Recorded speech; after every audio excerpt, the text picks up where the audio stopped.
wouldn't park as I opened the door. Baby, you wait in the truck.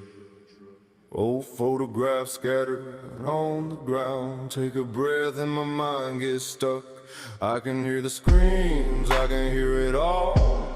Is it all just in my head? This whiskey bottle is keeping me sane, but I'm stuck in the past that night in the rain. Flashing in the headlights, eyes like a forest fire, running out through the woods. Screaming through the treetops, crashing through the mountains. This guy is up to no good. My blood ran cold as my lights caught a flash of something out across the plains. I stood there staring at a blood-soaked human covered with fur in the rain. The night the werewolf came.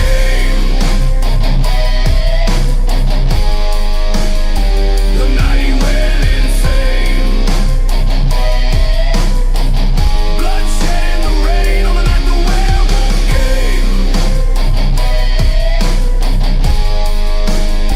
The night he went insane. Bloodshed in the rain on the night the werewolf came. The crowd gathered round out there in the woods with guns all ready for war. Shots were fired at the big black beast. I can still hear him roar. The rain that night was a hell of a storm, and the blood ran cold as ice. But no one saw him hit the ground as he ran into the night. The night the werewolf came.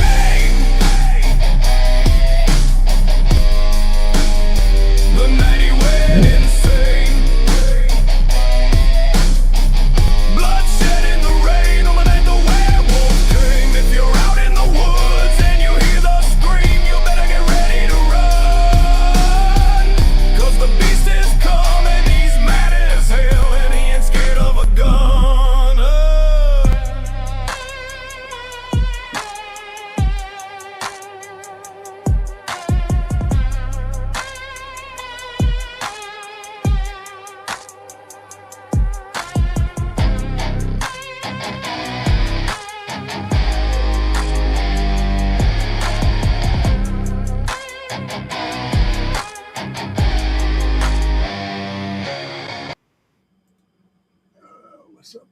What's up? Hang on 1 second here. We're trying to get things screwed together in the studio.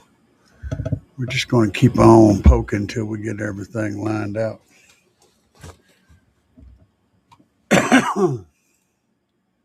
Oh, it's dark in here.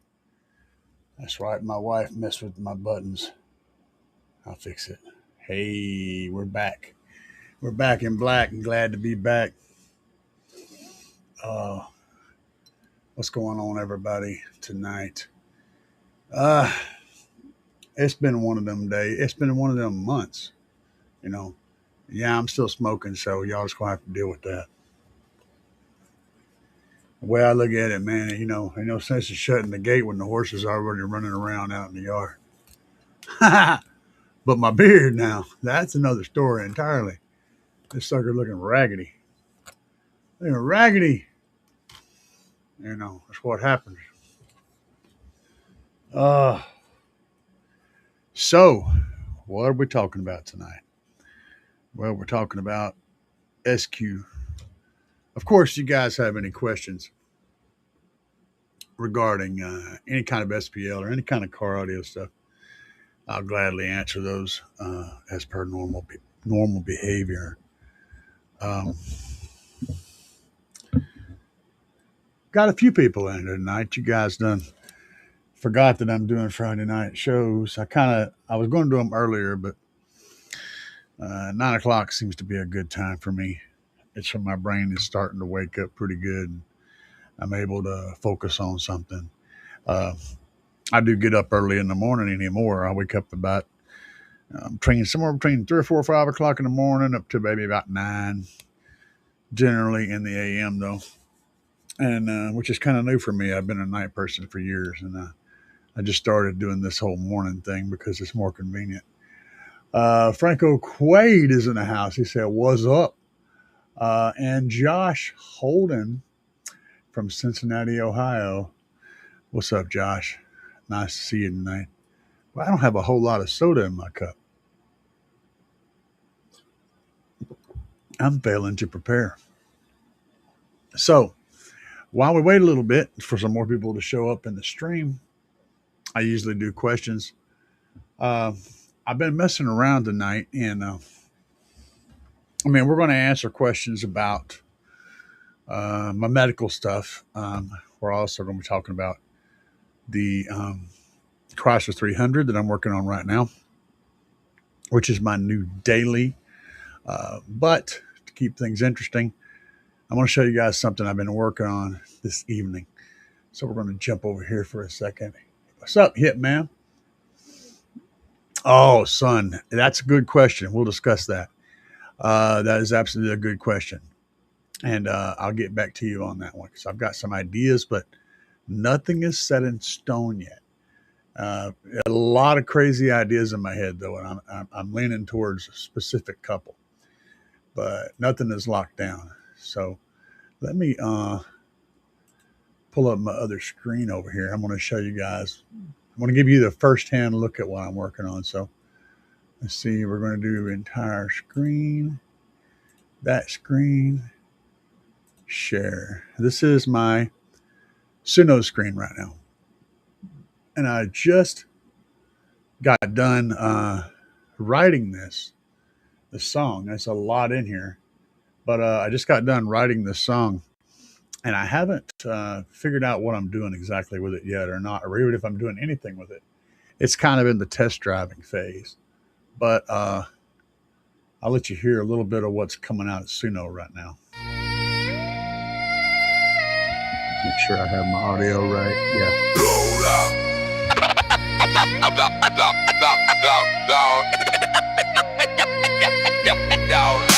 Prolificate the fornication, blast the dip and robberize. Spit the new radio station, play the hits and tell you lies. Average hackers, scammers, slackers, DJ brag whores, rusty back doors, yellow red, the color orange. Blast the orbit on the door hinge.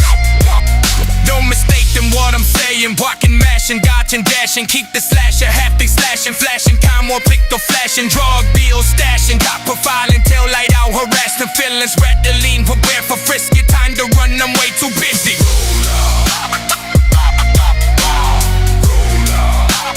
Let's see, that's one rendition. This is another one. This one's kind of totally different sound to it. But check this out. Roll out.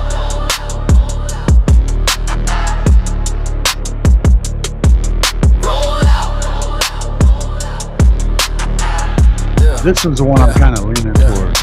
Prolificate the fornication, plaster dip and rubberize. Pick a new radio station, play the hits and tell you lies. I reject hackers, spammers, slakers, DJ crack whores, rusty backdoors, yellow, red, the color orange. Blast the orbit on the door hinge, no mistaking what I'm saying. Button mashing, dodging, dashing, keep the slasher, hacking, slashing, flashing. Time will flicker, flashing, drug deal stashing, cop profiling, tail light out, harassment, feeling, spreading, lean, prepare for frisking. Time to run, I'm way too busy. I gotta get my roll on. Gotta get my roll on. Oh, yeah. What do y'all think about that? Let's see here. So, all right, let's start at the top here. Hitman Buck. What type of enclosure am I using for the new whip? Man, I can answer it just by simply saying yes. I'm considering sealed. The only thing I'm really not considering too much is a standard ported enclosure. Yeah, I know, right? I thought so too. Of course, the bass is going to get completely amped up whenever I get done with whatever I do. I kind of like the tempo of the second version, though. I'm still messing around. I got a lot more runs to do before I find something I like. But I can also do a mix. You want to see something else cool? I'll show you something else cool. You guys are going to get some learning today. Let's go back over here for a minute. So I played this one second, and I played this one first. Yeah, I played that one first. So like this one, a little bit different. Roll out. All right, so like if I like this one and I like this one, right? What I can do is this is going to you guys are going to love this crazy shit. So I can say mashup. Now if I go ahead and hit mashup, it'll pull the track over here and put it up here, and then that's this track, right? Then I can hit add another song to mashup, and I can come down here and pick this track, which I've got selected as a thumbs up, and then I can keep the lyrics current. And now it puts both of those two tracks in here at the same time. And when I hit the create button, it'll actually mash them together. And guys, yes, you can do this with pre existing copyrighted tracks as well, as long as you slow them down or detune them slightly in something, a program like Audacity. You can put them both together and it will mash them together and create a new song. Not something you could make money off of, but it is something kind of cool.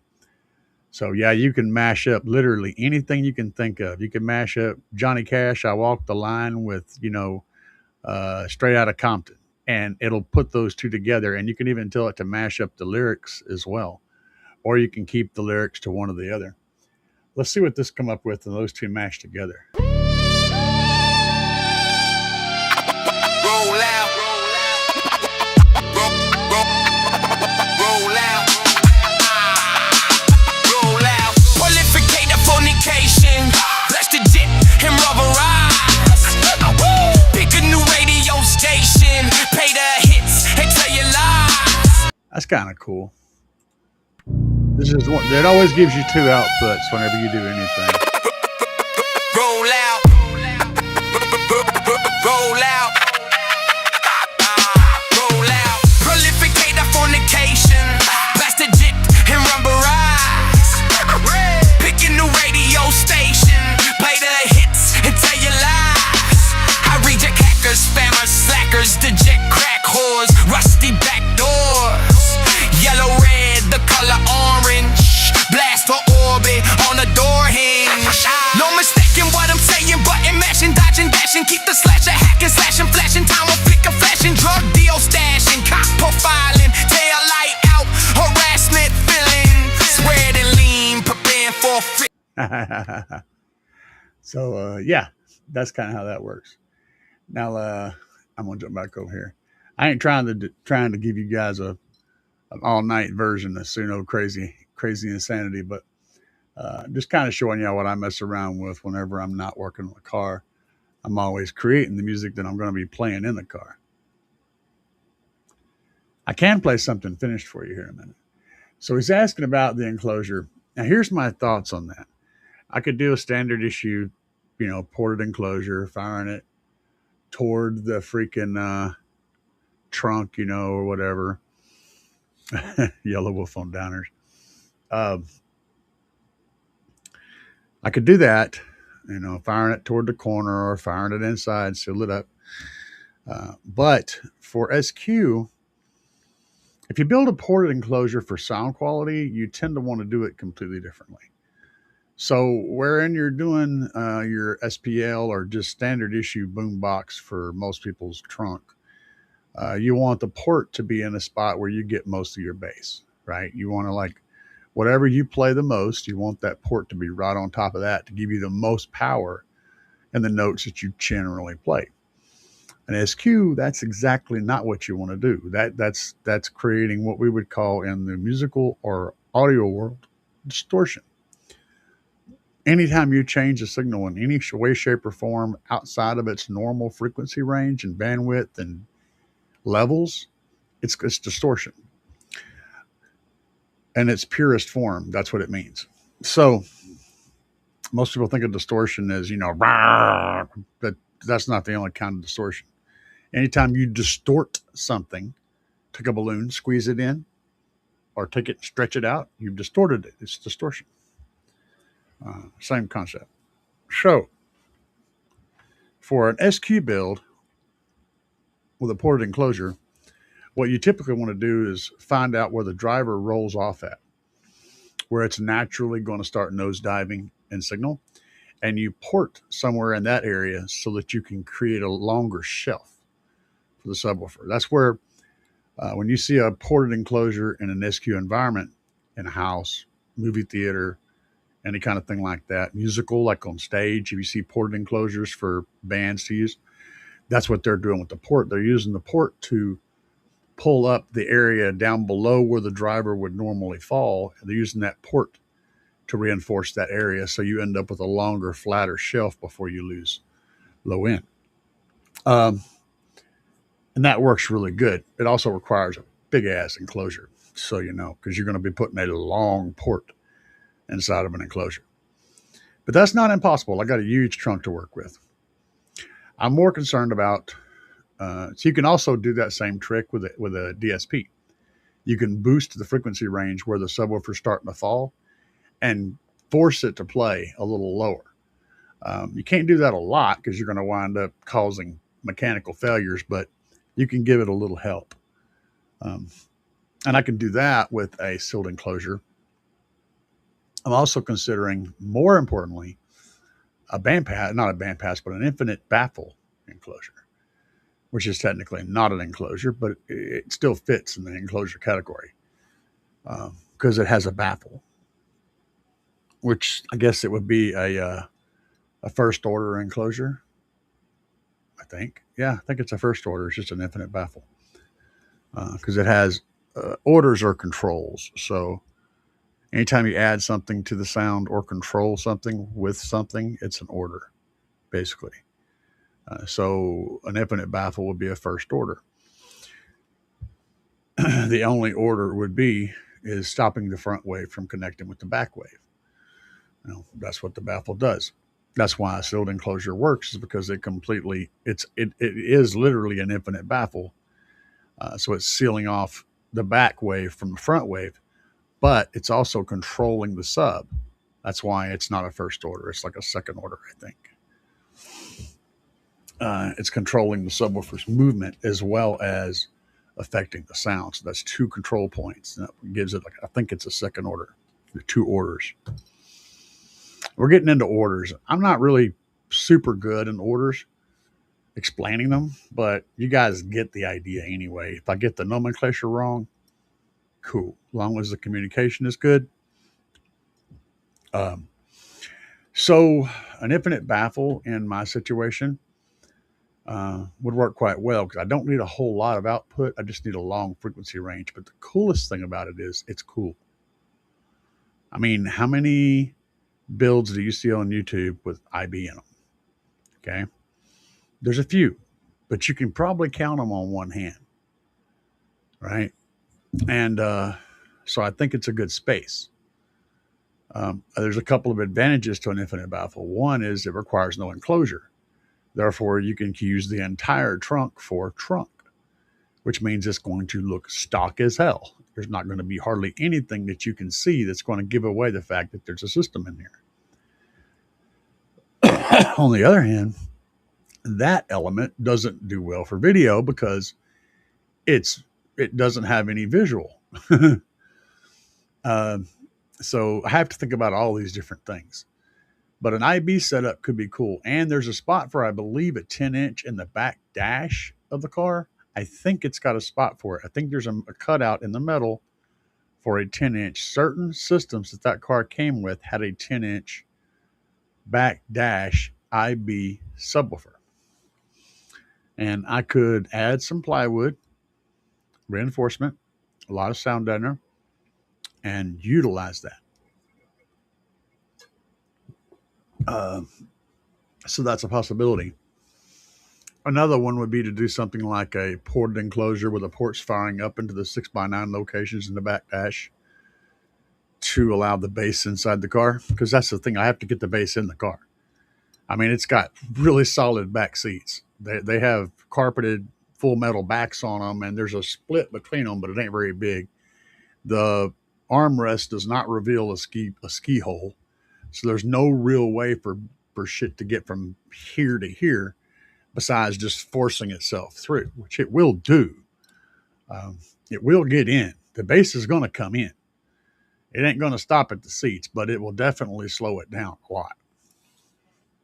And I don't want to put a shit ton of power on it. So I have to try to build it in an efficient way. And what is most efficient? An infinite baffle. An infinite baffle is extremely efficient. But to do one properly, you need the sub that's designed for that possibility. It needs to, for one, it needs to have a QTS of around 0.707, somewhere in the 6 to 1.0, so like 0.6 something to 1.0, in that range is where your QTS needs to be to get a really good IB sub. The higher the number, the looser it is. The lower the number, the tighter it is, basically. That's not exactly true, but it's to get your brain to wrap around it. So a sub closer to 1 is going to play lows a little better, but it's also going to be a little harder to control. And most of your subs designed for ported enclosures are designed much tighter. They're down in that 3 and 4 QTS of 3.3 something and 0.4 something. Those are designed more for ported enclosures. They're very, very tight subs, very rigid. And what would happen is if you put that in an IB, you're not going to get very good low end response. So you want one with a higher QTS to get the lows, but you also can't put a lot of power on it. There's lots of variables involved here. So as you can see, I'm working over lots of ideas. The first iteration of this system will have a sub enclosure in it, most likely, of some kind. It's going to be a basic, easy to get, easy to install subwoofer, right? Because that's the budget side of this build. The final form, though, is going to have most likely an 18-inch sub from Slaps on a 2K, I believe it is. A 2K or a 3K, probably a 2K. That's the final form. That's going to be the last step of it. And it's going to probably be, I don't know if it's going to be infinite baffle or not. We'll have to wait and see. Anyway, so yeah, I don't know. That's the answer to your question. Still up in the air. And XXG from Indiana. What's up, man? Glad you're here tonight. And he says, I need someone close to design an enclosure for my 2017 Equinox for 215s and a 6th order. Ooh, 6th orders. Yeah, and that's who you need to talk to, the guy I linked you to, for real. It may be a pain to get his time, all right, to get him to work you into his schedule and stuff, but it's worth it. He's going to be the best one for that job. Let's see here. Shadow Phage. What's up, man? He says, the bass on the second version sounds fire. Yeah. It reminds me. I'll play one of my finished tracks here in a second. Bass Villa said Yellow Wolf on Downers. Yeah, when I wrote all this rhyme, let me pull this over here. Here we go. When I wrote, let's see, here we go. When I wrote all of this is all the stuff that I wrote for the track. I wrote it for like a 90 beats per minute, and it's actually I'm gonna have to step up my game a little bit on the BPM, the controlling the BPM in Suno, and give it a more of a controlled BPM, because it's trying to put it down at 70 beats per second or beats per minute, and that's a little bit slow. It needs to be a little faster, because the way this all should flow is a fairly rapid fire rap, and it's spitting it out slow. So I got a lot more work to do on that, but mainly just to teach it what rate I want things to move at. Shadow Face said, "Yo, I made it. Hey, boss, what's up, man? I wish you guys could come over here and hang out with me sometime. You get a kick out of the stuff that I do. I do crazy stuff. I got rid of my wheels up, the pull-offs from the Crosser 300 today. I listed that shit on Facebook. I said, free wheels and tires. And like within like, I don't know, 5 minutes, I had like 15 people messaging me. And I was like, oh man, I just started copy and pasting first come, first come, first serve, because I didn't want to have to deal with all that, man. Finally, this one lady messaged me. She said, yo, I'm in, I forget what town, but it's about 35 minutes away. She said, I'm in this town. And she said, I really need them tires, but, um, I can't afford to drive up there if they might be gone. I said, you know what? I said, you're the first one to actually talk to me. And so, you sure you're coming? I said, I'll take them off and you can just come pick them up. And she said, I'm sure, I'm sure. So I pulled them off there and let her come pick them up. Her and her husband come up here in his truck. And it's a pretty nice guy, pretty nice people. Um, but I've always given my stuff away like that. I'm a crazy person. Um, is Trunk Thunder Lithium going to be back and going to restock? Yes. I did leave a message in the members. Well, the people that look at the channel, my channel here, and the little social area. I forget what it's called. You guys know what I'm talking about. I left word for word what Brandon said in there, and I believe he said that sometime by the end of this month he'll be back in stock. He's trying to make sure he doesn't run into problems again, because he got hit so hard, so fast, he wasn't able to keep up. And so, yeah, he's wanting to make sure that he's got plenty of stock to handle orders, to have like I think he said a 48-hour turnaround. So when you order something within 48 hours, it'll ship. He wants to make sure he can honor that. So he's making sure he's got the stock ready to handle orders when he goes back on. So just keep your eyes on the prize, and know that the man actually cares about his customer service enough to make sure that things are getting squared away before that happened again, because that was making him very uncomfortable. Base Villa said, looking forward see how I pod the A pillars. Yeah, me too. I hadn't decided yet. So on that subject, I have a couple of things I can do. So first of all, and everything wants to stick to these things. First of all, I have these guys. These are little Harmony carbon speakers, and they got a little tiny carbon cone in them. These are incredibly good sounding little drivers.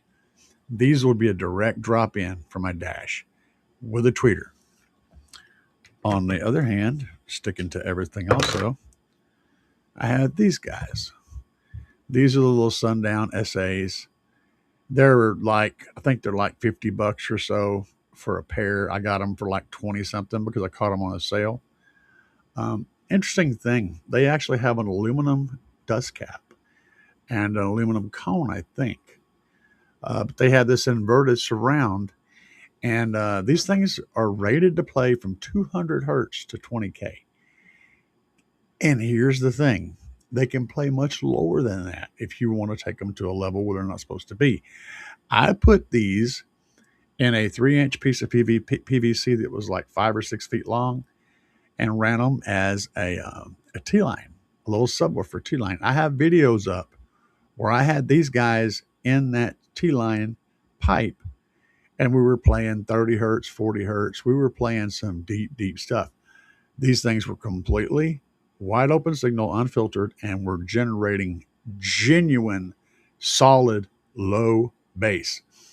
They're tough as nails. They're great little drivers. But here's the kicker to them, and they're supposed to be a direct drop in for stuff that has a 3.5-inch driver. But as you can see by looking at the ears, they do not line up. They may, I guess, possibly line up. Yeah, I guess they kind of almost do. Maybe they do line up with the very, very inside point of this. So maybe they are a direct drop in. But I think either one of these two will work in my dash. These have a larger cone and a tweeter, and they sound amazing. These have a smaller cone and they're rated to play like a tweeter, they also sound amazing. I would put either of them in a system. But here's the other elements. There's lots of more stuff to consider. The both of those two are going to be limited to, in the realistic world, maybe 300 hertz at most down low. I mean, they're not going to go much lower than that and actually do anything worthwhile in a dash, right? Probably closer to 400 hertz. That's probably where I'd have them crossed over, somewhere around there. Which means whatever's in the door has to meet that and also has to really exceed it. And so you have to consider the larger cone, the lower frequency you can play in the dash, the better your overall soundstage is going to be. Unless you've got another driver up there somewhere close that can reinforce that, you've got to do it all with that driver. So the larger cone on a 3.5 might be the better choice. I don't know in this particular scenario. And I'm just running through all kinds of stuff. I could do the 3.5. I could, and that would be its own tweeter. I could put the 2.75 in there and then run that for one series. And in the next phase, pull in the tweeters and add top end to them. But then I'm still not getting any real deep mids up in the dash. You see what I'm saying? So it's all going to pivot, really. Everything that I do on the dash is going to pivot off of what happens in the doors. The doors are going to be the deciding factor. If I can get a lot of good bandwidth out of the doors, then I have more flexibility as to what I can put in the dash to bring it. If the doors are limited on upper bandwidth, I'm going to have to put something that can carry it on in the dash.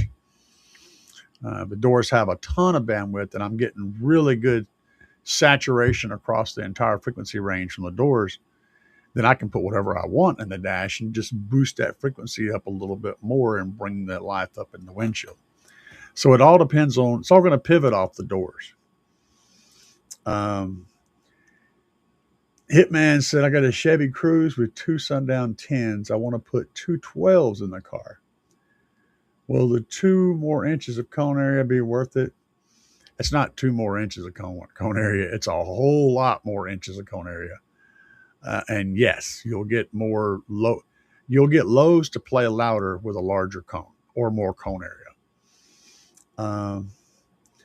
Base 3K and and is my amp and 2 batteries set up. All right, cool.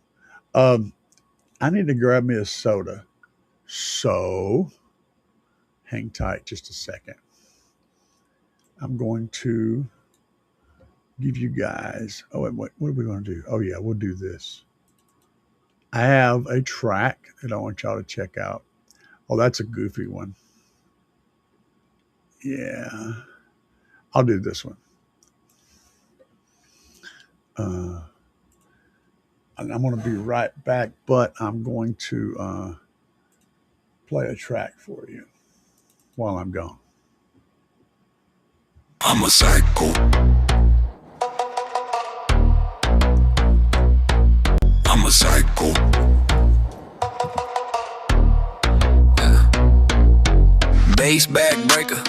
The Undertaker, subwoofer boom, I'm a whole room shaker. Listen, bleeding through the skin, pour crack floor, trap door, waiting on the crack horse, slack more flax, or you can use a jack or a ratchet strap, or run it down the drain with drain, old back door, pressure on the dashboard, glass warp, base arc, cone flex, chrome text, phone shake, space dark, wave star, phase mark, brake car, plate spark, air move, hair lift, chest hit, blade sharp, grain roar, rain pour, frame twist, lane swerve, low end bend, time spine press, nerve curve, no pause, roll through, tone glue, words blur, same thought, keep spilling till the whole room learn. I'm a psycho.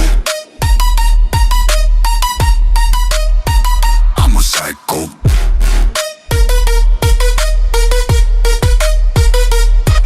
I'm a psycho. I'm a psycho.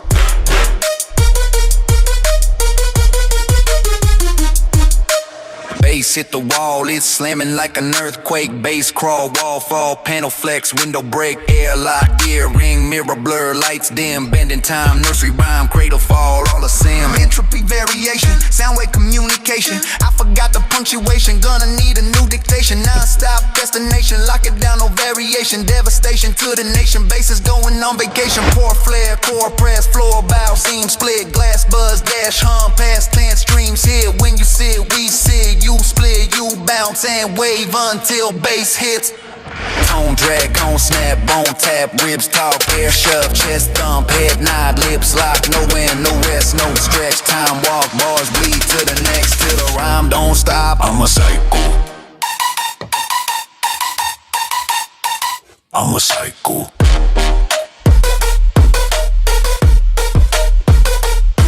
I'm a psycho. I'm a psycho. Yeah, I like that.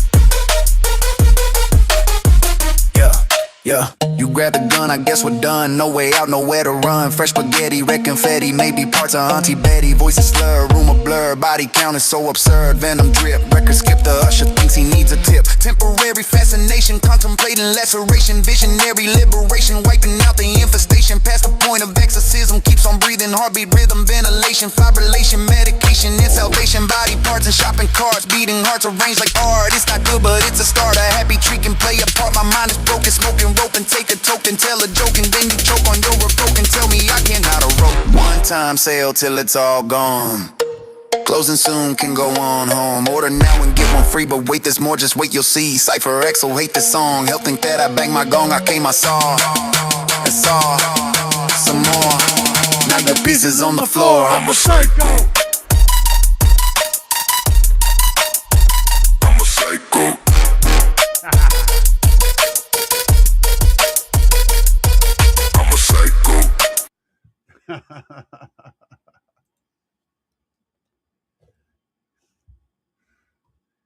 Yeah, I write crazy shit.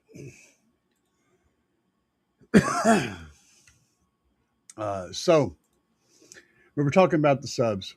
So yeah, the more cone area you have, and a 10 and a 12 are significantly different. The more volume you can put on low frequencies. So yeah, you'll notice a significant difference as long as you build the box to support it. If you just waller out the holes on your current box, you're going to notice it get worse because a box designed for a pair of 10s is not going to support a pair of 12s. You won't have enough airspace that will move very much. Your lows will suffer tremendously.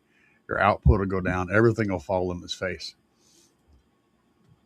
So yeah, it would have to be a new enclosure, but yeah, you'll notice a difference. Quite a lot, actually. Airflow Concepts. You want to check out a couple of 10s playing? Yo, you want to check out a couple of 10s playing in my F-150? Sure. If you're local, bring them on over. I'll definitely listen to it. T. Corley in Little Rock. What's up, man? Little Rock, Arkansas. Boy, that brings back so many memories. Not just Little Rock, North Little Rock. I was running with the crazy motherfuckers up there. Hell yeah, man. Y'all don't even know. So you got to understand something about me. Most of you folks is white. I get it, right? I grew up in a black neighborhood in a town called Marianna, Arkansas. Lee County. Like all the cops is black. All my teachers were black. All my friends were black. Everybody was black. It was like 95% black and then 5% white in this whole area. Most of the farmers were even black. Most of the rednecks was black. Yeah, there's black rednecks. There's a whole lot of them. And when I left that area, I was kind of mind blown because I went straight from there to Branson, Missouri. In Branson, Missouri, there are no black people. And I felt like I was completely out of place. I felt like I was really in the wrong place. I was really concerned. But what's funny is I hang around as an adult many years later. And what the hell am I doing with my thingamajigger?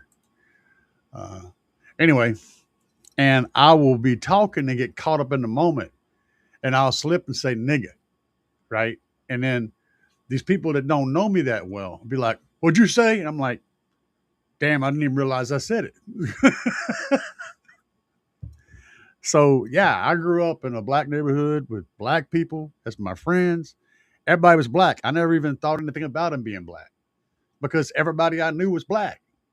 You know, I didn't even think racism wasn't even a part of my freaking the way I was raised or my DNA or nothing. I mean, I didn't even think about racism. It wasn't even something that was in my mind. I didn't really start grasping the whole concept until after I got out of that area and realizing how hateful and mean a lot of people are and how screwed up a lot of people think. So it is what it is, man. But, you know, that's just something I deal with today because people today don't know me. They don't know who I am or where I'm from. They don't know what I'm about. You know, they don't know that I've been in all the places. I've been in places they ain't never going to go. They don't know that. You know, they don't know about me getting slammed down in the street and stepped on by police, getting my head kicked up under the car like I was some kind of ball in the road they was trying to get rid of, you know, getting beat down in the jail, handcuffed and beat down by the damn county sheriff. You know what I'm saying? They don't know about that. They don't know about me going toe to toe with multiple people in the cell and fighting until everybody was bleeding and no cops showed up because they didn't give a damn. They don't know about any of that shit. So they just think I'm some, you know, asshole racist white dude that's privileged. That's not me, man. That's not who I am. You know, but I don't carry that like a badge. I carry that like part of me. That's who I am. That's how I got to be the person I am, was going through all the shit that I went through, made me who I am. And don't feel sorry for me either, because I absolutely deserved every ass whooping I got. I was always in trouble as a kid. I stayed in trouble all the time because it was the only thing fun to do was get in trouble. I was bored out of my mind. But that's part of who I am today. And that's how I got to be the person I am today. And all those scars is what you're looking at. You're looking at the result of all those scars. Now that I can get on my sandbox, I'll get back off. I ain't trying to go, you know, full politics and shit. I just had to move. I don't even know what I was talking about.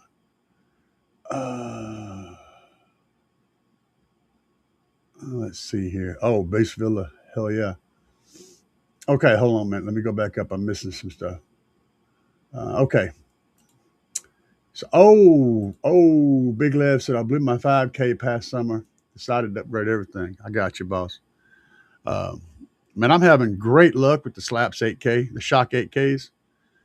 You know, this will be my third season on them amps, and I've been beating the shit out of them. I abused the hell out of those amps, and they have just been flawless.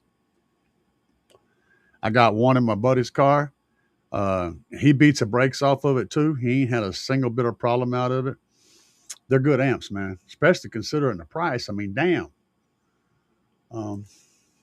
Big Lev said, thoughts on inverting two subs and a subs up port back enclosure in the trunk. So here's the kicker on that stuff.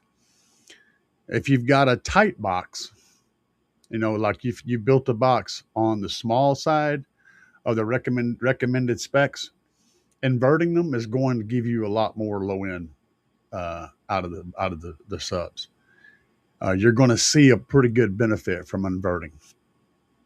If, however, your box is already on the large size for those subs, you're not going to see as much. You're probably not going to notice much of anything different. You will be able to cool them a little better because you'll be able to get more airflow, like air-conditioned airflow over the coils. But in a trunk, you're not going to see as much of that action anyway. It's going to be pretty hot in there regardless. The other thing about inverting subs, going subs up, is room. They get a lot taller when you put the magnet on the outside. And if you lay it down on its side, the box ain't going to sit. It's just going to flip up like that. The subs are going to pull the box up in the air.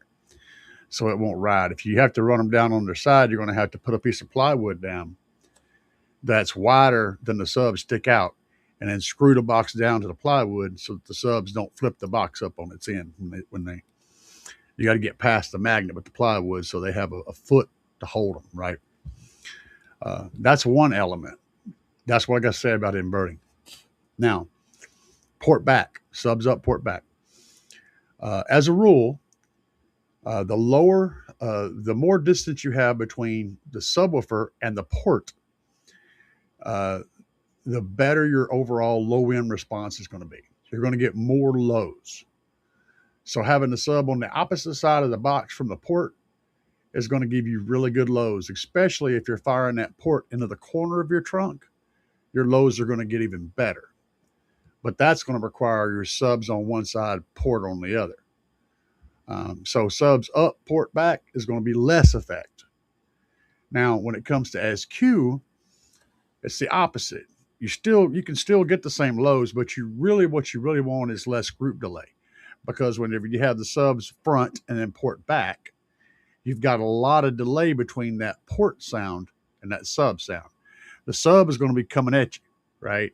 And the port's going to be going back here, hitting the corner of the ring, and then coming back. It's got to catch up, and it ain't going to. So you're going to end up getting a muddy sound. You're going to get a lower frequency range, a lot better low end, but you're giving up the tightness of the sub and the port together. So having the sub and the port on the same side as close as possible gives you a more accurate, tight sound. So you don't have as much group delay. What that means is your kick drums, sound like that instead of, like this. They have more impact, right? And they're going to have better response from kicks. And so if you listen to rock and stuff with a lot of kick drum beats and a lot of heavy, quick thumping, you're going to want the port on the same side as the sub. But if you listen to mostly sine wave based stuff, whatever that is, it can be country, it can be hip hop, it can be trap, it can be rap, anything that has lots of long, deep sine waves, then it really doesn't matter as much. But how you configure that, I'm just giving you the information, okay? I'm giving you all the information to decide which one will work best for you, right? That's what I do is I give information. The only other kicker to that is subs up on your trunk lid. You're going to have to basically completely deaden the hell out of that trunk lid. I mean, deaden the crap out of it, or it's going to be shaking and rattling and making all kinds of obnoxious noises. The quietest trunk is when you fire the subs in toward the car and seal it off from the trunk. The loudest trunk is when you fire the subs up into the trunk lid. When I say the loudest, I mean the most rattles. The least rattles, the most rattles. And Craig said, hell yeah, I woke up in time. What's up, man? Big Lev, 2 3-way component sets made from PRV Pro Audio speakers. Yeah, I think you mentioned in something that you made a pair of those for somebody. Made from PRV Pro Audio speakers, tweeters, 4-inch mid-range, and a 6.5-inch mid-bass. 2 pairs of lower to bass 6.5 components, 1 4-inch coaxial set. Now 13K Burmans will run at 2 ohms. That's a whole lot of killer gear. I've got a homemade setup up there on the shelf in one of my boxes. It's a component.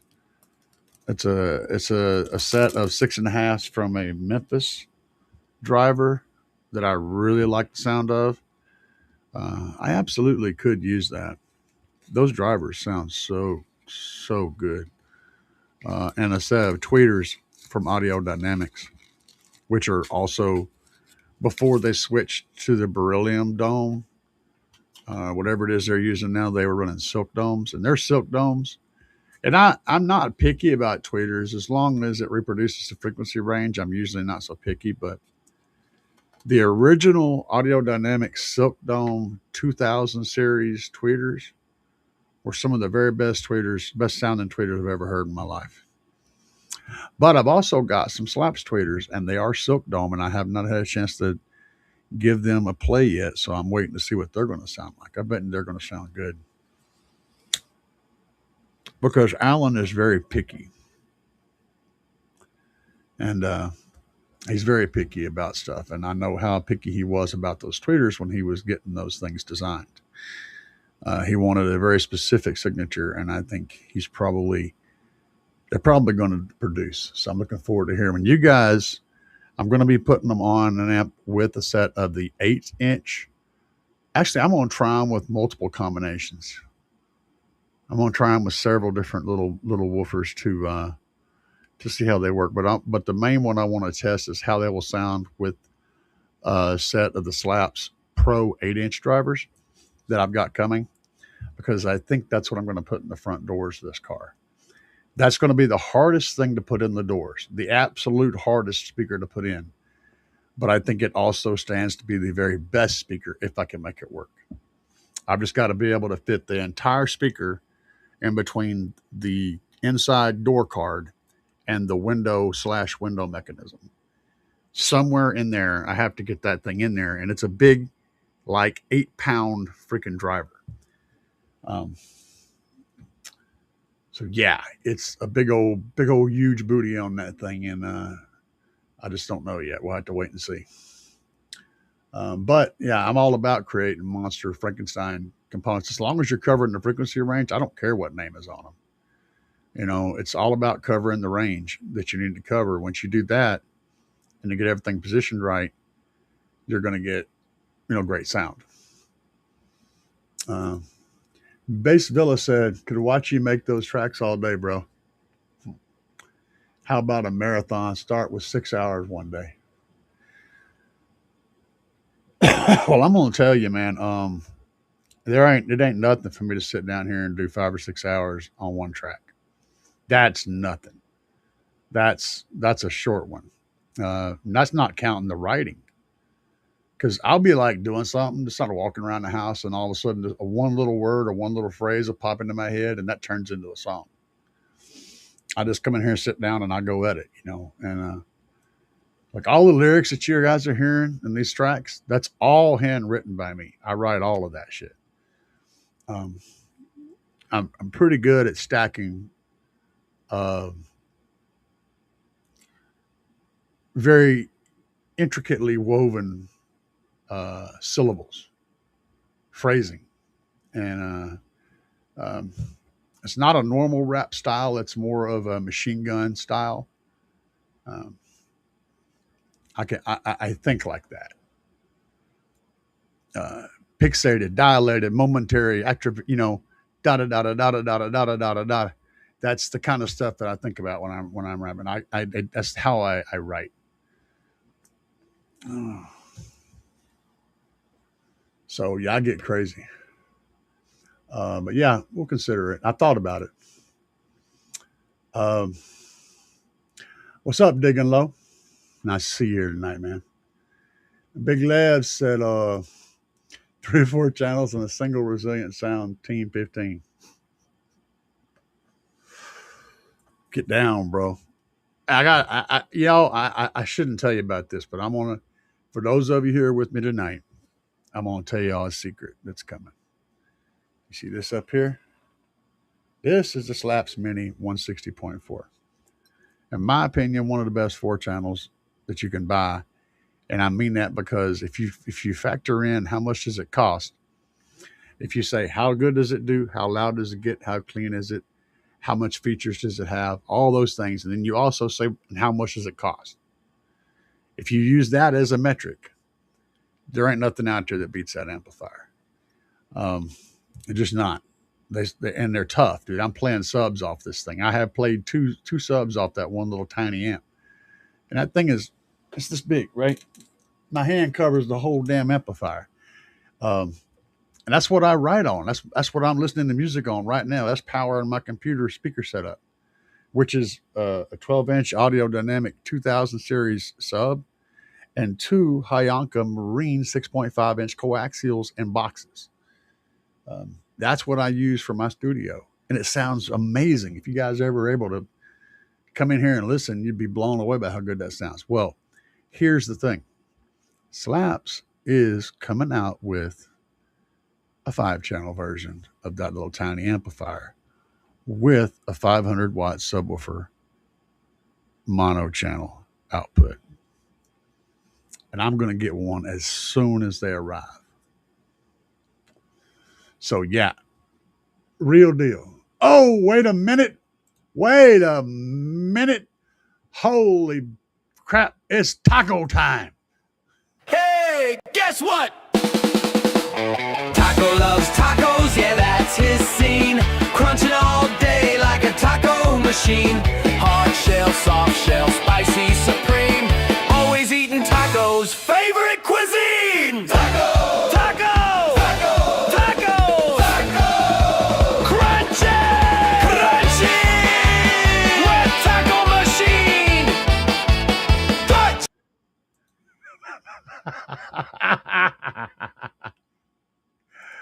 Oh, Craig, you probably already busted, man. Thanks for the tacos, man. You're very much appreciated, brother. Very much appreciated. Let's see here.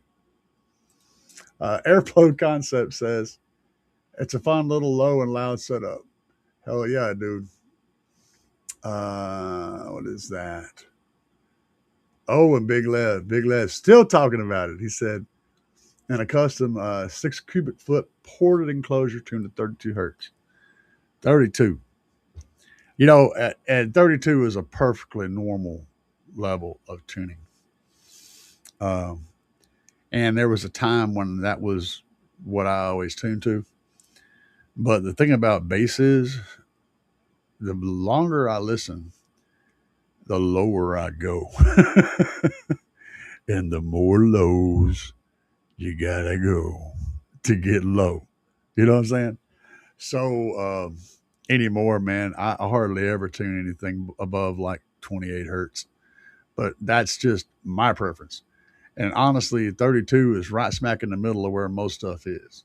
So it's perfectly sane tune. The Tahoe is tuned at 24 right now. And I play shit like that. I play 24 hertz. I play, 26 hertz. I play 18 hertz. I play, but if I was advising anybody that I build a box for, if they don't know what they want to do, I always go for around 31 to 32 hertz, somewhere in that range, because it's going to suit most people. It's a little bit high for me, but it'll suit most people.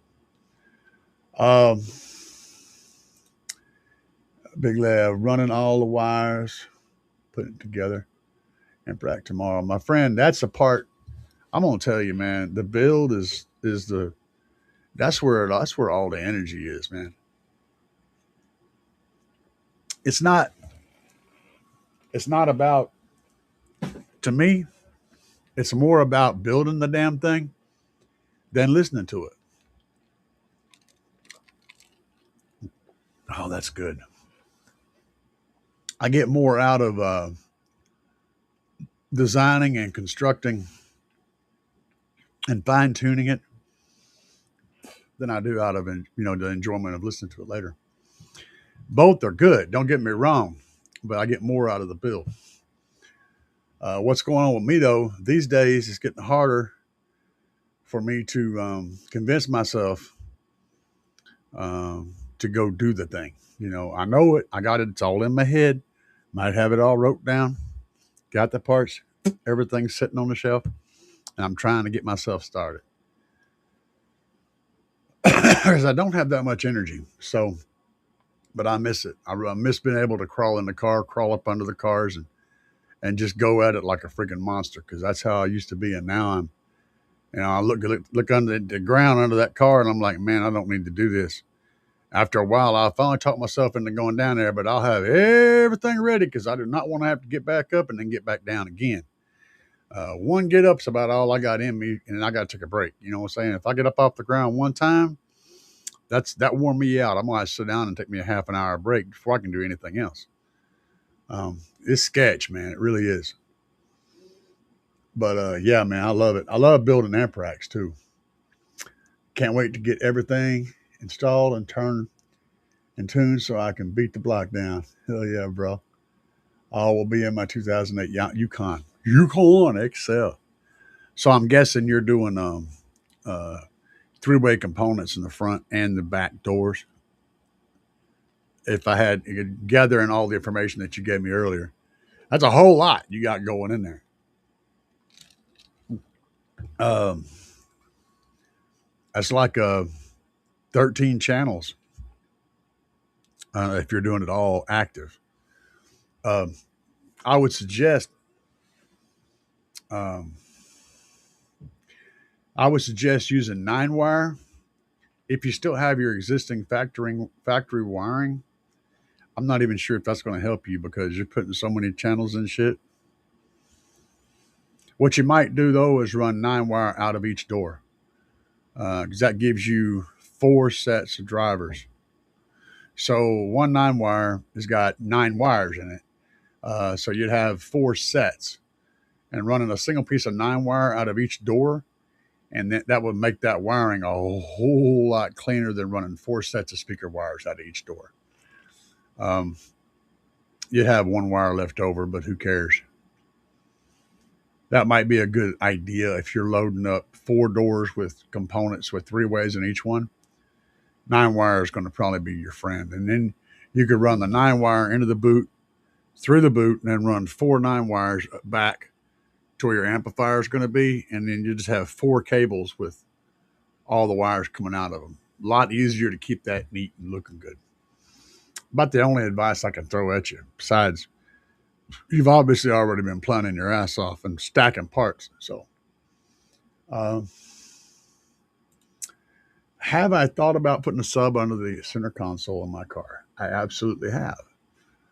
And that may be something that happens, but if it does, it's going to be a small sub. It's going to need to be something, I mean, super small, no bigger than a 10. If it's a 10, it's going to be in a tiny box.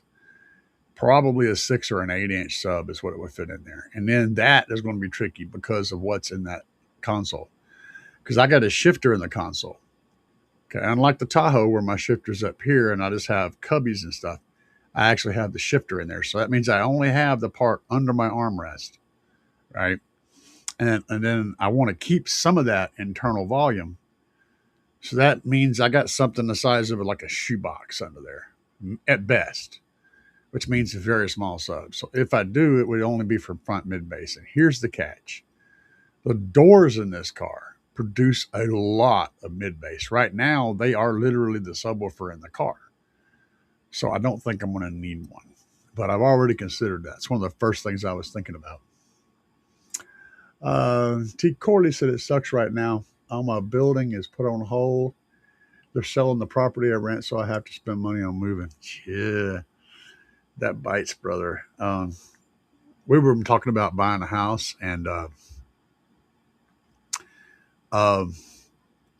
we run into issues trying to buy a house. We haven't. The credit's good, but it's not great.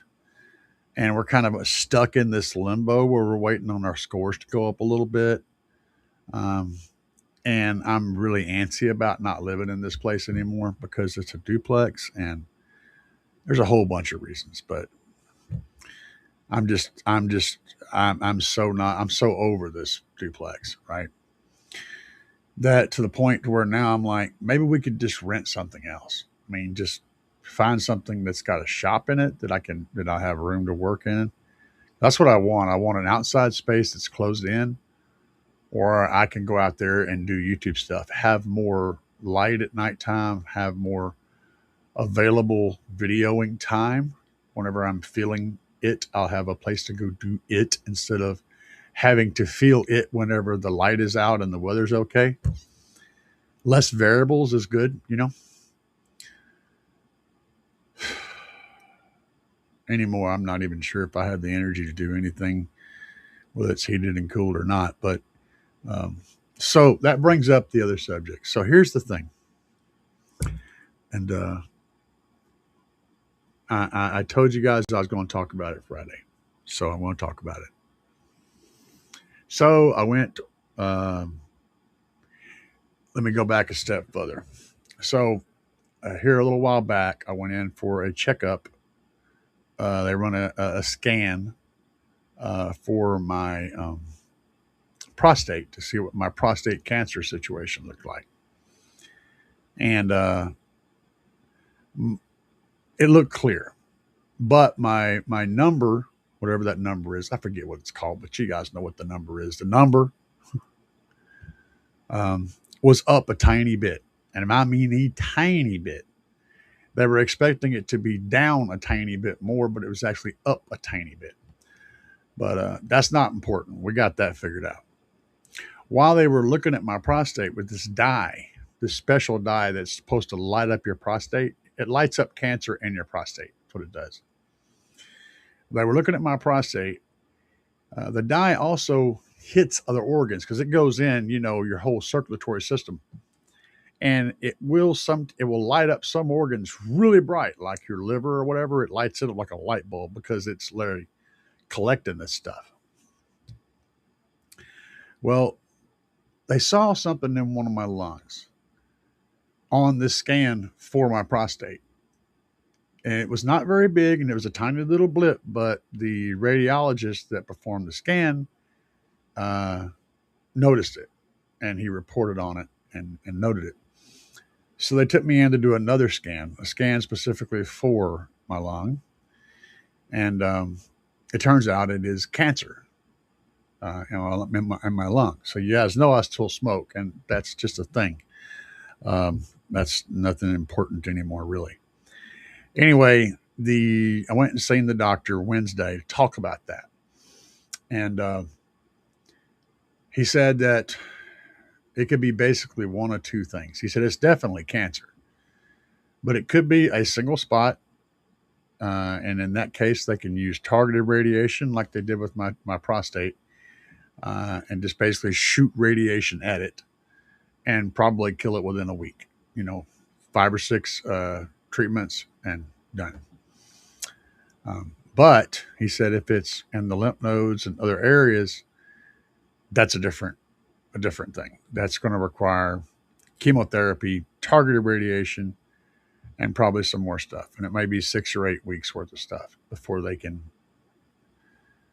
feel like they've even got to where they need to get. I won't know which way that's going to go until a couple weeks from now. So, and when I find out, I'll let you guys know. You'll know. Okay. And that's the end of that. Hopefully, I satisfied your guys' concerns and curiosity on the matter. Let's see.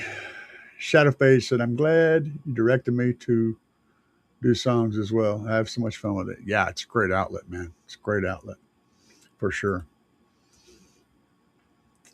Team Savage Sounds, yes, absolutely are sponsoring the after party. Yeah, you see my shirt, right? Yeah. You can't really see the back. The back. Hang on a second. I'll give you guys the back shot. Now don't check out my butt. I know there ain't no freaks in there. Back. Oh, shit. There you go.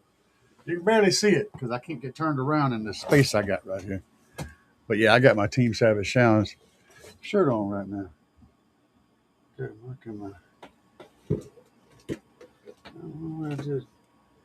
Oh, screw that. We ain't trying to do all that. But yes, we are. We're going to be bringing it. Y'all, if you ain't, if you guys hit the Midwest Finals this year, I'll be there. So I'm going to be there this year. If you guys want to meet me and check out, hang out, whatever the hell I'm driving, I don't know if I'll be there. I probably will have the Tahoe there too. Because that's the thing that would be appropriate for that event. So yeah. Rippin says I'm all about 20 hertz FS. I like lows, man. I used to build my boxes to peak for the high 40s to the low 50s in my Explorer. Yeah, you can build that way. I mean, there's nothing wrong with hitting hard and high. Uh, and I can hit you a lot harder in the Tahoe, uh, in the high 30s. Even in the low 40s, I can ring your bell hard. Um, but I just enjoy that. Enjoy that cab shaking low, man. But yeah, I can hit a whole lot harder if I play higher. The process is always better than the result. Yeah, 100%, man. Um, like as soon as I get done with one build, I'm like, okay, now what do I do?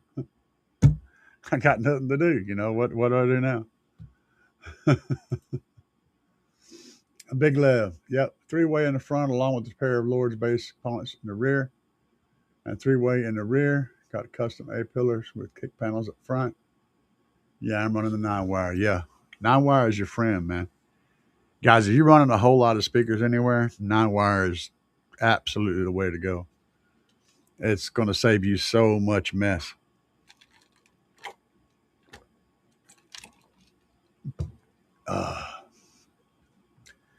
Oh, he's doing it right. He said also dual alts with a 400 amp make man for the stereo and 150 amp hour lithium bank. With the amp that you're running and the sub that you're running, you'll be solid on 150 amp hours. Sounds good. Bobby B said, "What's up from Disneyland?" What's up, Bobby? Nice to see you managed to slide in. That man lives at. You must have one of them lifetime passes at Disneyland. You like clock in and clock out every day out there. It's like Bobby like shaking their hands as they walk in the door. He like, oh, that's Bobby. He's here to. He's greeting us as we come in the door, man. Bobby lives at Disneyland. He just goes home to sleep. That's cool, bro. I mean, I'd do it. I'd do it too. If I lived somewhere close like that and I could just go pop in all the time, I'd probably be out there screwing around too. I get it. Hell yeah, man. 383 LS to replace the 5.3. Man, that's a nice motor. I had a 383 stroker roller uh, engine for a Monte Carlo. I had a 70, I think it was a 76 Monte Carlo Super Sport clone. Uh, had all of the rest of the stuff on it, but the front end was normal Monte Carlo. I didn't really care for the Monte Carlo Super Sport front end with that the thing that come. I didn't really like that. I didn't really like the way it looked. That rake kind of thing. So I kept the front end, but it was all black with pinstripe red. Uh, had what was it? Thrush had Thrush mufflers, 3.5 inch exhaust all the way back. Stroker, 3 stroker roller motor, high rise Edelbrock, Bordix 202 heads, had a big healthy cam in it. Uh, it had timing gears instead of chains. It was a nice motor, a nice car. It was sick, dude. Loud as shit. When you put it in gear, it would bark the tires trying to idle. Like, guys, this is crazy, but you'd be sitting there idling with it in gear, and the tire would go boop, boop, boop, boop, as it cammed, idling. So yeah, I know all about it. That's a hell of a motor you got. This one was a stroker. Let's see here. That's a sick vehicle. I'd love to rent a place with a shop or even a garage, a department overhead. Yeah, dude, all I need is a shop. I could just live in there. Just put a bed in there, somewhere to go to the bathroom, a microwave, and a little apartment refrigerator. That's all I need, dude. Just give me a shop with a little hotel cubby off to the side. I'm juicy, man. I don't need any of that all them other rooms and all that fancy stuff. No, man, just give me a drill press, bench vise, grinders, all that kind of stuff. I'm all about it. I live right there. I move in next door to you, man. Digging Low said hemoglobin. It wasn't hemoglobin. That wasn't the number. But anyway, that's a good guess. For once I look at it, I thought homogoblin. What the hell's a homogoblin? Then I realized it was hemoglobin. I don't know, man. T. Corley said, my fiance has congestive heart failure. She is still smoking a lot, but she doesn't go get a checkup like she really should do. Yeah, I got congestive heart failure too. That's probably the thing that hurts me more than anything, honestly. Cancer is the more serious problem, but it doesn't really affect my day-to-day life as much as my heart failure does. So, yeah. Image Dynamic ID8 has great specs for a front sub. It'll work in a 0.3 cubic foot sealed, and it's $99. That's a good price on something that can actually get down in a tiny box. 50 hertz to 125. Yeah, for real. I 100% agree with that idea. I have a small JL10 in an absolutely microscopic box in my Tahoe up in the front, but I needed that mid bass up the front. I don't have any, I needed it when I put it in there. I don't need it now so much. Those 10s and the doors take care of that. But back when I first put it in there, I needed that mid bass. And this car, those doors have got so much mid bass, and they're going to have more mid bass. I don't think I'm going to need one. It's going to be all the thunder you want in the front of that car. Base Villa said, thought about use about to twerk. Look, if you're gonna be twerking, don't be thinking about me.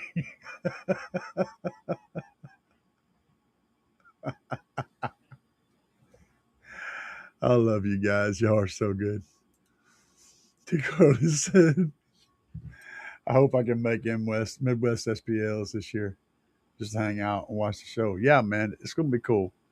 Hoping EXO shows up too. Hadn't seen him in a minute. He might. I used to be able to box his peak in the 40, 50s. Higher burps. Yeah, if you're going to burp, man, it's always easier to burp at higher frequencies.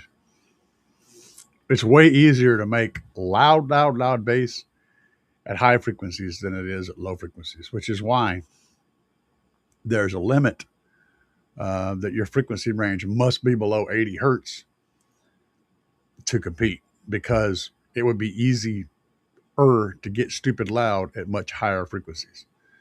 But it becomes not bass anymore. And that's kind of defeats the whole purpose. So they limit everybody to 80 hertz and below. It's either 80 or 70. I think it's 80. Which makes sense. That's where most subwoofers live anyway, 80 hertz and below. So, T. Corley said, in your opinion, what's the best way to spot a wire? To spot to wire the voltmeter on a bass knob. Okay, this is messed up. We're going to have to figure this one out. Also, right now, I have no extra battery in my daily at the moment. Okay. Best wire to... What's the best way to wire the voltmeter on a bass knob? I haven't ever wired a voltmeter to the bass knob. Anything you do on a bass knob is going to be low voltage. And so anything that you add to that may generate noise, especially a meter, because that can bring in that could definitely give you a hum. So I'm not really sure if I'm getting what you're asking there. That confused me a little bit. I've always wanted a gear drive instead of time and chain. Yeah, it's loud, man. It stays in time. It doesn't stretch and lose time, but it's loud. It's quite loud. Those gears are loud, man.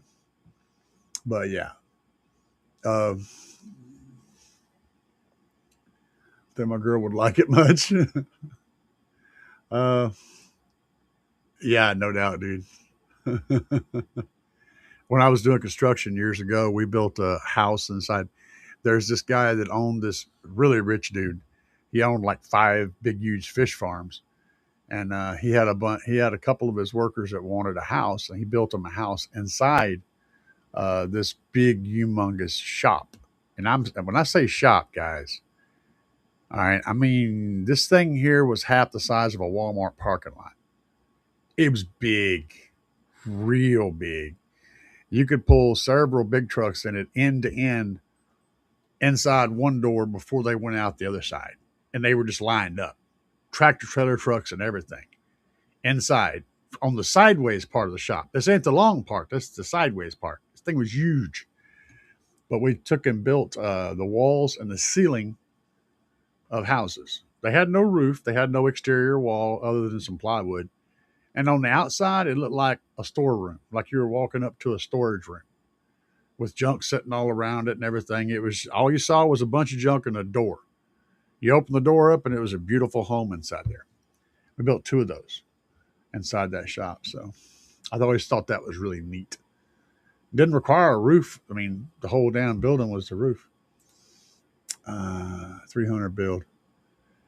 I'm excited about it too, and I can't wait to get started on it. Right now, I'm waiting on stupid head unit to get in. It's been in the U.S. since the 3rd.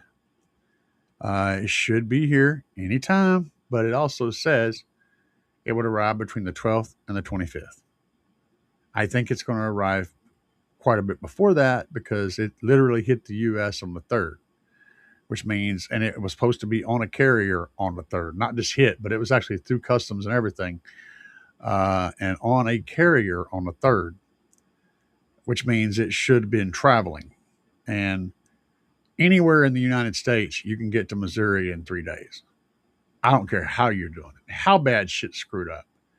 You can get from anywhere in the U.S. to Missouri inside of 3 days under any circumstances. Hell, you could almost walk here that fast. So it's what the freaking what is it? I can't see shit. It's the 6th, so it's been 3 days.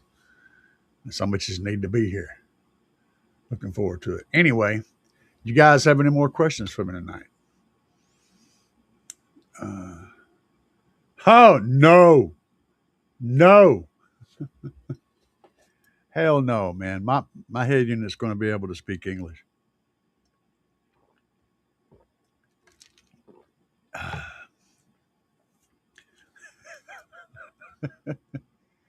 Ice.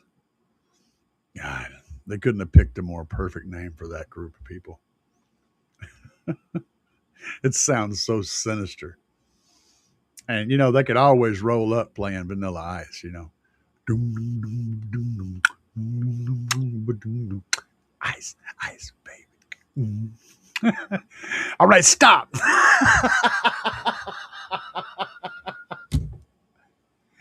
I can just see it, dude. That would be great. Somebody needs to make a video with a bunch of ICE agents doing the Vanilla Ice dance. A parody video would be great. I have the ideas. I just don't have the skills.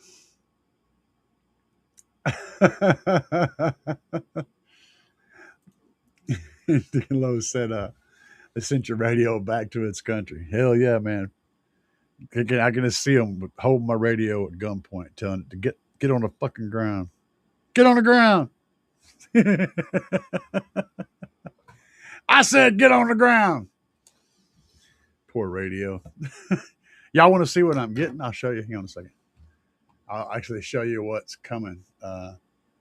Little bit of pre car audioization. I don't even know what freaking thing I've lost my thing. Hang on a sec here. Video screen. No, I don't care about your stupid freaking warnings. Oh my God, Becky. All right, there we go. I can handle it. It's like, warning, can you handle it? I can handle it. This guy right here is what I'm waiting for. So y'all check it out. This is what I'm putting in here. This actually, the price went up after I bought mine. It was like $350 something when I bought mine. Now it's at $371. But this is the unit. I think it's going to look really nice. They don't show it installed here. They kind of, the closest you get is that picture right there. Now they have several. They have one. This one here has a smaller screen. Then they have three that are this size. The only difference is the amount of RAM and storage that they have. Other than that, these three are the same. This one is a smaller one. But this screen is 11.8 inches diagonally. That's a good size screen. And it has all the stuff. So it comes with its own CAN bus. It comes with, I'll show you down here. So you get your CAN bus. It's already pre-programmed and pre-mapped. So it's going to, the steering wheel controls, all that stuff is just going to work. All the stuff is going to work. I have got to run this reverse camera. It's going to come with that. Come with your mic. I love the fact that they call these crowbars. I think that's freaking hilarious. I make so many jokes about that. It's got its own GPS antenna. There's a camera input. Got two USB cables, one for charging, one for connection to a device like a USB drive. Brilliant. I'm going to route both of those into the glove box. I probably won't use the charging one at all. Honestly, I've got I might. Power cable, antenna. This is the antenna cable right here. There's your plug. Very, very simple setup. You literally switch out this for this. All the stuff moves over. So your vents, your clock, your heat and air controls, all of that stuff is attached to this piece, right? So you pull the radio, you pull all that stuff off of this, mount it onto this one, and like so, right? You pull the heat and vents up here, the clock, all that stuff, the buttons all mount to this, the heat and air controls mount to this, and then this piece goes back in the dash with this already attached to it.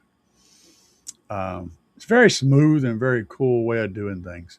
I love using these made for vehicle Android units. I've had great luck with them in the past. Does it have an optical output? I wanted to say that it might, but I don't think so. And let me go down here and look. But you guys are welcome. I'll tell you what I'll do. I'll grab a link here and I'll put it in the chat. Put it in chat. And then you guys can look at it yourself. And obviously you don't want to pick this one up because this one fits a Thrasher 300 unless you happen to have a Crosser 300. But you can check it out and see what you see. It does have a 2K resolution, which is nice. Nice, bright, clear screen, high fidelity screen. Supports all the calling, contact syncing, Bluetooth music, Android Auto, and the iPad stuff, the Apple Crapple. I don't remember if it does or not. But here's the thing. I don't have an amp or well, actually, I do have a DSP that can accept optical, but it definitely doesn't fall into the budget category. I've got two DSPs that can accept optical, but neither of those fit in the category of what this build is supposed to be, so I can't really use them. Maybe in the final form, but not in any of the forms for this video, for the video series. I've got crazy speakers and amplifiers and cray SQ stuff that I could drop in this build. I mean, like, if money is not a thing, I mean, I just got stuff sitting on the shelf over there that cooks, right? Yeah. And I got access to whatever the hell I want, but that doesn't fit the build. So maybe in its final form, you'll see some of my crazy high end shit. Uh, but yeah, not right now. Um, let's see here. 2 cameras. Let me look and see what Corley says. So yeah, I'm not sure about the optical. I don't think it does. I'm looking forward to playing with this thing now. It's got a big ass screen and it does phone mirroring, which is more important to me. Have a down for sound bass knob with a built-in voltmeter. Just trying. Oh, that okay. To wire the voltmeter part, just wire it up to your turn-on wire for your amp. That's all you do. When you go back to your amplifier to pull, to connect your RCAs, the same time you're back there, just drop that little wire onto your amp turn-on wire. That'll give you the voltage. That'll give you the voltage of the turn-on wire. It's not nowhere you're going to pull voltage or you're going to get really excellent voltage, because the length of wire is going to dictate what you're seeing. You're going to lose some power in the wire, in other words, but it'll give you something to reference, to know when it goes up or down, that kind of thing. And you can also figure it out what it's supposed to read versus what it actually reads. And then you'll have a measurement stick that you can accurately use. Even if it doesn't give you the right measurement, it gives you a measurement that you can get the right measurement from.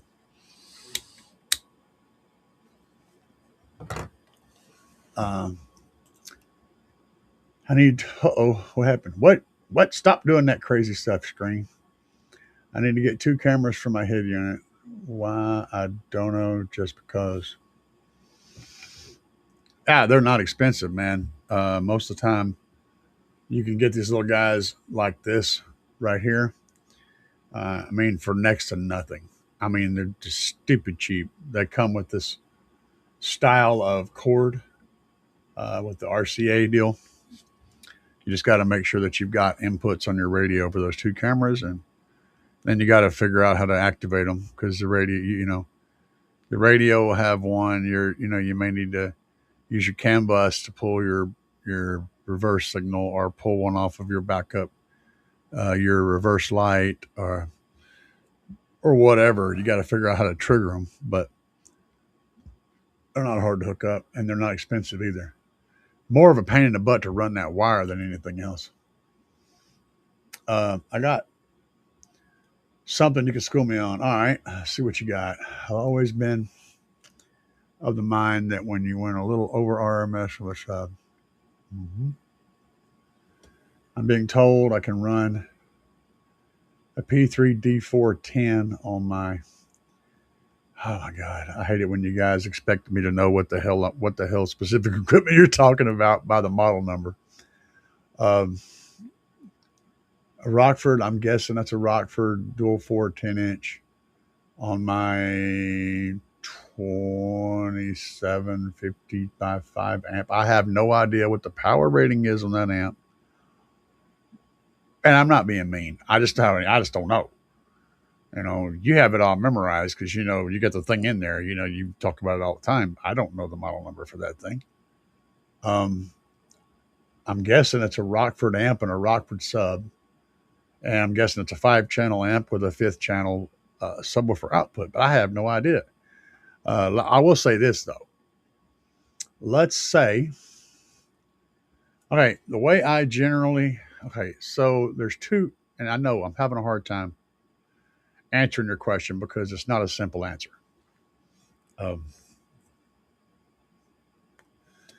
If I am advising somebody who is new to the game, somebody who is not going to do intelligent things, I know that their fingers are going to be stupid.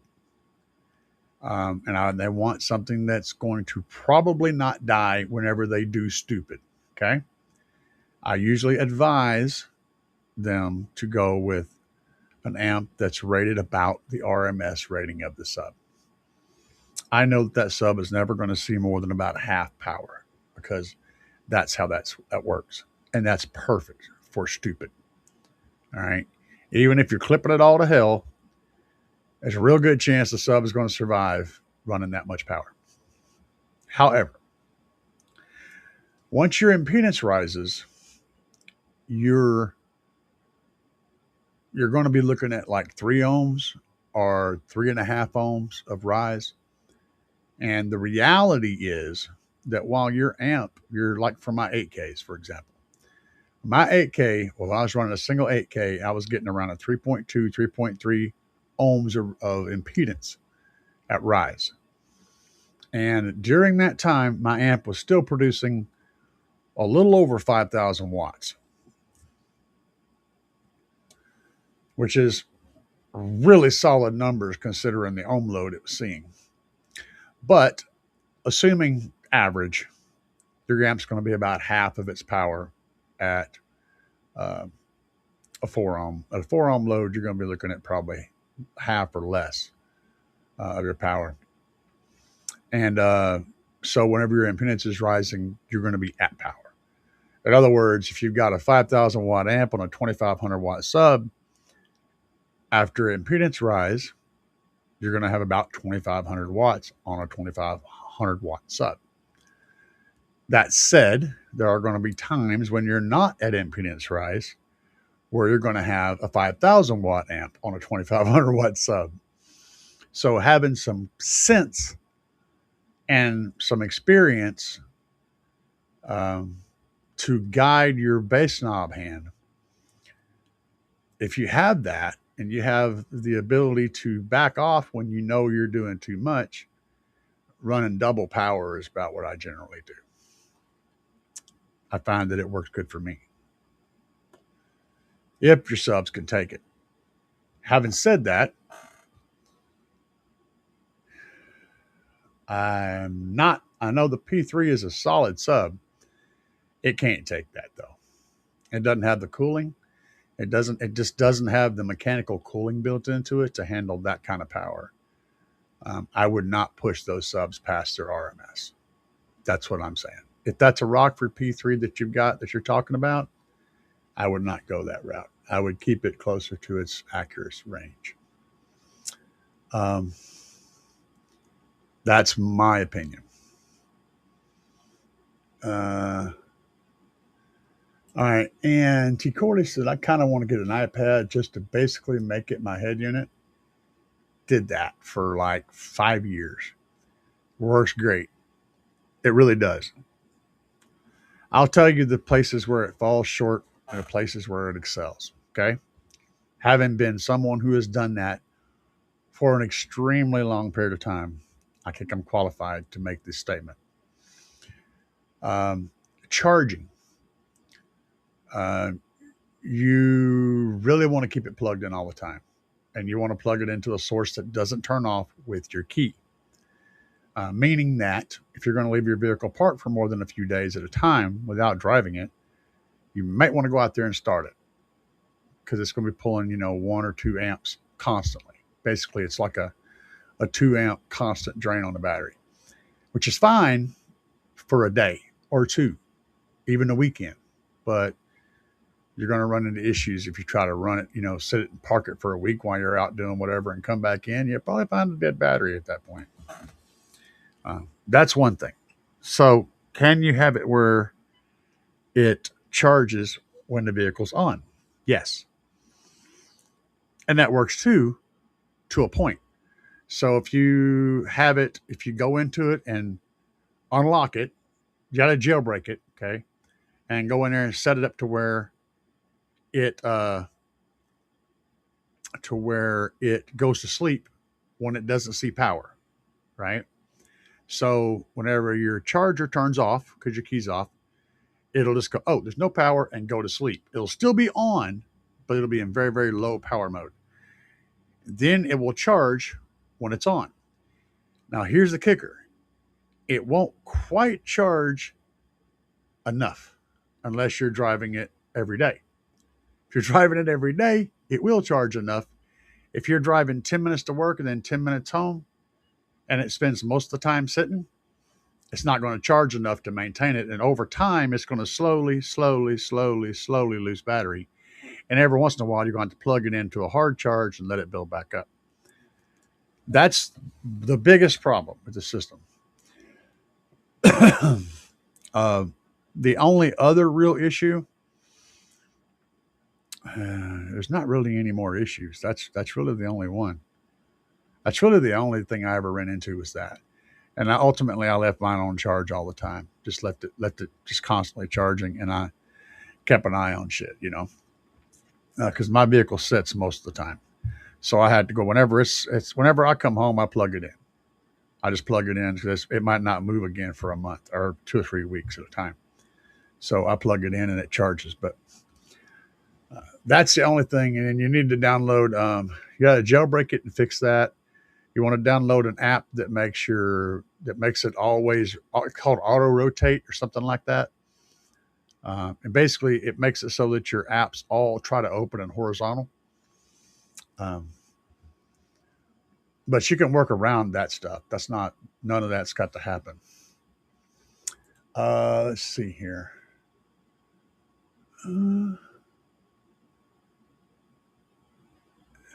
SQ. What do you got? I want some good SQ stuff. You want to see some SQ stuff? Do I have anything? I know I said I had stuff over there, but what's easy for me to get to? Not really a whole lot. I've got multiple amplifiers, some high end, and digging it out and bringing it over here is kind of a pain, but I've got some Diamond Audio amps, Hex Series, Diamond Audio Hex Series 4-channel. I've got an Audio Dynamics 4-channel, one of their high-end amps. It's a 600 by 4. I've got another Audio Dynamics 6-channel amp that's like a $1,800 amplifier. I've got Audio Dynamics 6.4 Auto Tune DSP over there, and I've got the 6.8 Auto Tune Hi-Fi DSP from Audio Dynamics in the Tahoe right now, which is it was like $1,000 DSP with another $400 and something control unit on it. I mean, it's some expensive ass shit. I got AD drivers and AD tweeters, AD woofers. I could build a whole AD system out of here. And I've got some mid-level stuff too. I got a lot of shit, man. I really do. And I have access to a whole lot more. The P2D410 is off gassing a bit when I crank it home. I crank it some. I'm sorry, my bad. And it's old enough to be broke in, so the P2D4 is rated RMS at 300 and 600. Yeah, no, I wouldn't do that. Yeah, you're that I'm telling you, those. It's a P2. You said a P3 earlier. Rockford doesn't make a sub that can take abuse. Let's just put it that way. JL really doesn't either. Although they have all of their shit's designed for like 500 watts and down, and that's where it's happy. And it does a great job at that. But you don't want to put crazy power on it, or it's just literally going to be an instant paperweight. I mean, I'm just telling you from facts. I've run a lot of this stuff. It's just not the same level of shit. Not even in the same category. I guarantee you one of these slap subs would take wall current for half an hour. You plug it into a Rockford, one of those Rockford P3s or P2s into wall current, it would go pop, and that would be the end of that. This is a completely different playing field. If you broke it down and looked inside, you would be like, oh, I see what you're talking about. It's just a completely different organism. But no, don't do that. You'll cook your subs, man. I got a Kicker 750.1 on three P3 or on three P312s. Yes, 100%. That's solid. 250 watts a piece, and that's at max power. You're probably putting like 100, 150 watts at most on those powers on the continual, and they will get down. Absolutely. Don't overpower your subs. You don't want to put, an 18-cylinder bus engine in a Honda Civic. It just doesn't make any damn sense. You're going to get the same speed out of the Honda Civic if you put the right engine in it and go zoom. It's going to match up. You don't mismatch crap. That's just a recipe for disaster. Those speakers, those woofers are a lot more efficient. They're a lot lighter. They're a lot more responsive. They're going to sound better. They're going to play at much, much lower power levels and still have a lot of output. They're designed for a specific amount of power to make that engine work. When you put more power on it than it's supposed to have, you're going to break the motor. That's all there is to it.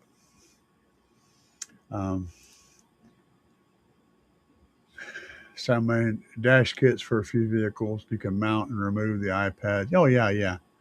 You can totally build one yourself. And I'll tell you the secret to making one quickly and easily. Buy a pad that has a hard case. Okay? Let me say that one more time. Buy a iPad or a tablet that has a hard shell case that comes with it. Then you just modify the case to attach it to the dash, snap it in, pull it out. Piece of cake. That's the secret. And a real easy way to get one of those is to buy one of those cheap kids tablets. A little tablet that's got that real hard, thick case on it that's durable for kids to be able to not break. That's perfect for a car audio setup. I believe you said you're doing SQ in the 300s. So are you thinking component set, or are you going to roll with super tweeters or something? I do not know. I've got all the stuff. I've got equipment, and I can go so many different directions. What I'm going to try first is I'm going to build the foundation. I'm going to start with the doors. Whatever I can get in the doors is going to dictate what I do the rest of the car. Because, and that's just the way, that's what I've decided. Because there's so many different options I can take. And I think the right way to do this is to start with what I want to put in the door. And if that don't work, I'm going to go to the next thing that I want to put in the door. And if that don't work, I'll go to the next thing that goes in the door. When I finally find something that goes in the door, then I'll know what I need to do up in the dash to continue the bandwidth coverage. That's how I'm playing this at this moment. So I'm not sure. Cowboy Gilbert, what's up, man? What are your favorite brands? I'm looking for subs, mostly mid-bass, mid-range, and tweeters for now. Weird to hear, but I'm starting low. Low. How low can you go? Low budget or low frequency? Okay, but you want to know my favorite brands right now, depending on what exactly you're doing. And you said you're looking for subs, mostly mid-bass, mid-range, and tweeters. Okay, my favorite band? Well, that's easy. Because I base my choices off of all the metrics, including cost. What would be the thing I would throw at you? Well, let's go over here. For subs, for the most part, I can absolutely recommend these guys. Slaps Audio, if you're trying to not spend a ton of money, you can go with the V212s or the V215s for $294 for these things. Now, here's the kicker. Okay, these are 2,000 watt subs. They are absolutely nasty. I am doing stupid things in the Tahoe on a regular basis to these subs. They simply do not care about stupid, so that's a plus. They handle a solid 2,000 watts RMS. I'm actually putting 4,000 watts RMS on them. They have a 4-inch, 4-layer black coated voice cool. They are extremely good subwoofers and mids and highs. Let's go over there. The tweeter selection is limited in Slaps, but I'm running 2 of these in my Tahoe right now, 1 in each door, and they absolutely handle high-end duty very well. They're not ear piercing. I cross them over at 5,000 hertz. That's what I recommend. They sound great at 5,000 hertz. And the little Slap 6.5s, I've got 4 of these in my storage. They are excellent little speakers, but the ones I have in my Tahoe right now are these guys. And this is what's in my doors. Now, just to give you an idea, this is a 10-inch driver. This magnet right here, if you put a 6.5 inch, if you set a 6.5 inch speaker on the back of this magnet, it leaves like an inch and something hanging all the way around it. It looks like it's tiny on the back. The magnet makes that 6.5 look like a tweeter. It's absolutely huge. That magnet's like 8.5 inches across or something like that. It's huge. And it weighs, I think this thing weighs like 12 pounds. I mean, I just can't express how big and how crazy this is. There's all the numbers are here. All the TS parameters are here. Everything is here. Yeah, it's got 190 ferrite ring. 75 hertz to 4.5K. You know, it's a beast. This is a beast of a speaker, and I love these things. So that's my selection for speakers. And if you want amplifiers, again, how are you going to beat an 8,000 watt, true 8,000 watt, ridiculously solid amplifier for $369? Something that can take tons and tons of abuse and keep giving you day after day after day of wonderful music. Same thing with this little guy right here, this little Slaps 160.4 Mini. Brilliant amplifiers. All of their stuff is. And the price is right on everything. So that answers your question, I hope. So there's that. Let's see here. And if you use discount code CAE, you save more money on top of the already low price at anything at Slaps Audio or B2 Audio or Big Jeff. Discount code CAE saves you money on all 3 of those places. Don't forget that code. Trust me. I use it. I use my own discount code. Oh, yeah. I roll hard, guys. I roll hard as hell. Let's see here. Let me find out where I was. Yeah, he's asking about the speakers. Where's it at? It's right in there. Reading the question.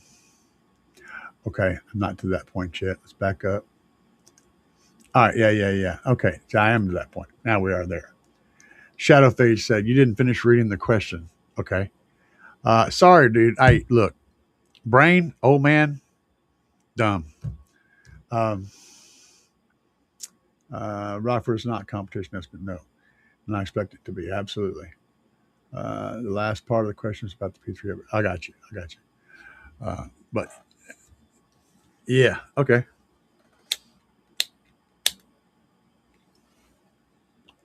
If you're looking for boom boom, I mean, if you want boom boom, uh,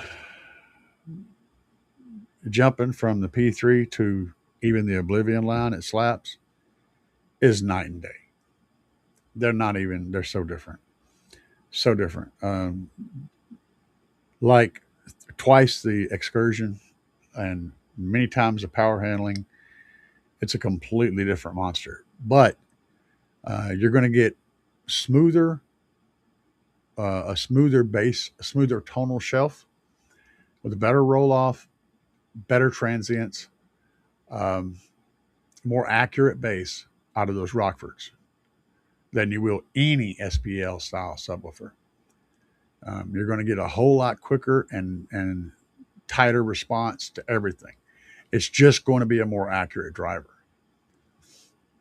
But if you want it to be, if you want the thunder, you're going to give up some accuracy and some speed for ginormous power and rumble. That said, you can still get a good tight sound with big, heavy built subs. You just need more power to do it. And that's where the creep comes in. Bigger subs, more power. More power, bigger subs. And it keeps going.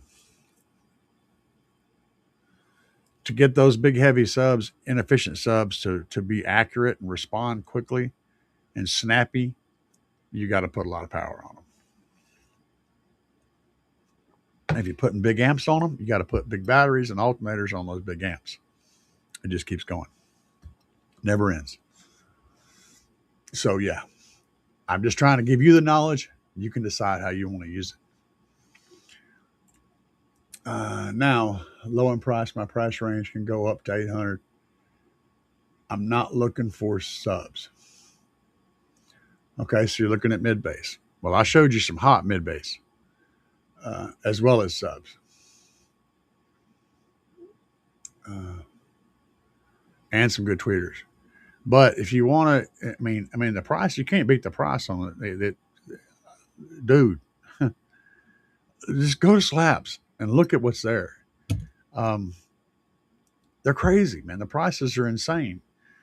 You know, you compare any of that stuff to anything that compares to it pound for pound, and it's going to be many times more expensive. It's just a better product for a better price. I've done this. I spent a whole show over on Sundown at one of the kings. Like the Sundown is considered like the king in the car audio world. It's by far the king. And I was over there directly comparing multiple different Slaps products to Sundown's mid-tier and higher tier products, pound for pound. And if you add the price in, they don't compare. If you don't mind the price, sure, you can get a little better equipment. Great, but you're going to pay many times more for it than you're gaining in actual performance. It just doesn't make sense to go that route. I'm not looking for a low price. My price range is pretty high. I'm looking for subs. I'm not looking for subs right now. Okay. For mid ranges, okay, let me see what you got going in your head. And I'll tell you whether or not you're making bad decisions. Depbonce, mid range, or Memphis Audio. Depbonce or Memphis Audio for tweeters. Probably Depbonce or American Bass. If you're looking at Depbonce, look at the Arnolds. But the Arnolds only play down to about safely about 150 hertz. So anything that you put those in, the Arnolds or the Sylvesters, both cut. I mean, about 150 hertz is as low as you want to take them, and it's probably closer to 200 hertz. They will get really nice and play really good at that range, but that also means you've got to have a mid-bass driver to cover them. And with the Slaps, they easily play down. They're rated to play down below 100 hertz. They actually play down lower than that. I I mean, I've heard the Arnolds, I've used the Arnolds, I've used the Sylvesters, I've heard them both in many different vehicles. They're great speakers. They'll probably do fine for you. But I don't know why I would recommend them over the Slaps. I can't think of a reason to put them over the Slaps gear. Even if it's less expensive, it still just doesn't make sense to recommend them over the Slaps gear. I've run them all. I've run some of the highest end Defbont stuff. I've run Memphis stuff. I've run a lot of Memphis stuff. Some stuff I like from Memphis. Some stuff I do not like from Memphis. I've run DS18. I've run Sundown. I've been playing in this game for a minute, What else you got here? American Bass, the Godfather, great subwoofer. But I wouldn't put it above the high end stuff from Slaps. The Smackdowns are absolutely on par with the Godfather subwoofer. Their mids and highs, they have some really good mids and highs. But I would probably steer you towards DS18 for mids and highs over American Bass. Overall brand name. They're going to probably give you more of what you're looking for.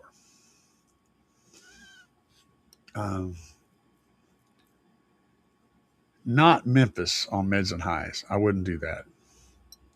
I would consider them for subwoofers.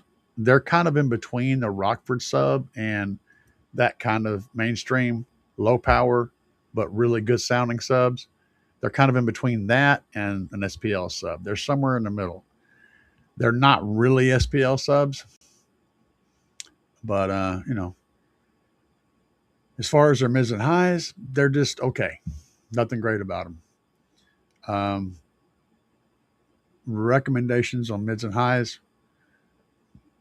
Not discussing money, just in general. I'm trying to think of the name of one company that has a really good mid. I can't remember right now. My brain is shut off. Defbont's mids are good. They just don't, their mainstream mids don't play low enough to suit me. You wind up with weak mid bass. Hang on, I'm drawing a blank. Shoot me an email.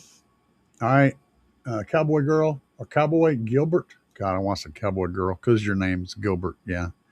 Anyway, Cowboy, shoot me an email with your question again, and I'll dig up some stuff for you. I'll actually dig into it a little bit for you because I can't remember exactly the ones I'm trying to remember. B2, yeah, but you're going to pay for them. You mentioned B2 down here. They're going to pay for them, but yeah, they are good. You said that money is not really a big issue. I'd look at like the Riot or Rage series B2s. If they're in stock. Their stock seems to be bouncing quite a bit. A lot of companies are having that problem. But yeah, that'd be a solid choice. As long as you can afford the price and they're in stock. Absolutely. The Rage series would be one I'd probably point you at. Look at the Rage. But don't cut Slaps out either. Look at your Slaps gear. Consider, because if you're wanting really crazy mids, man, I'm gonna tell you, you ain't gonna find anything better. You'll find stuff that's just as good. Maybe you like the look of it better, but you're not going to find anything that sounds better than these Slaps mids. Truth.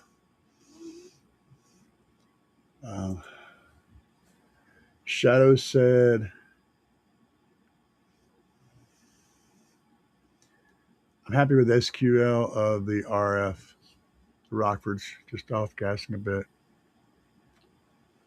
My concern is the RMS is underrated. Love the Rockford sound. Yeah, I agree. P3 is, yeah, that amp is, don't go bigger. You're not going to like yourself if you do. You will break things. If you want to do anything, you might consider a different box. Rockford tells you, if I'm going out on my memory here, the P3, I believe, is like a 2 cubic foot box per sub after displacement. I think it was 2 cubic feet for the 12s. You say you're running 12s? Anyway, going a little bit bigger on the box may give you more output. So something to look into. Look at their maximum rating and try to find what their maximum rating is. If you can't find it anywhere, use their hotline, their customer service center, and ask them what their recommended maximum ported enclosure size would be for those subs. And try to build to that. You might find that that's more suited. Instead of increasing power, increase your box volume a little bit. You'll gain a little more output, and you'll gain more in the low end output up to a point. And then you start breaking stuff.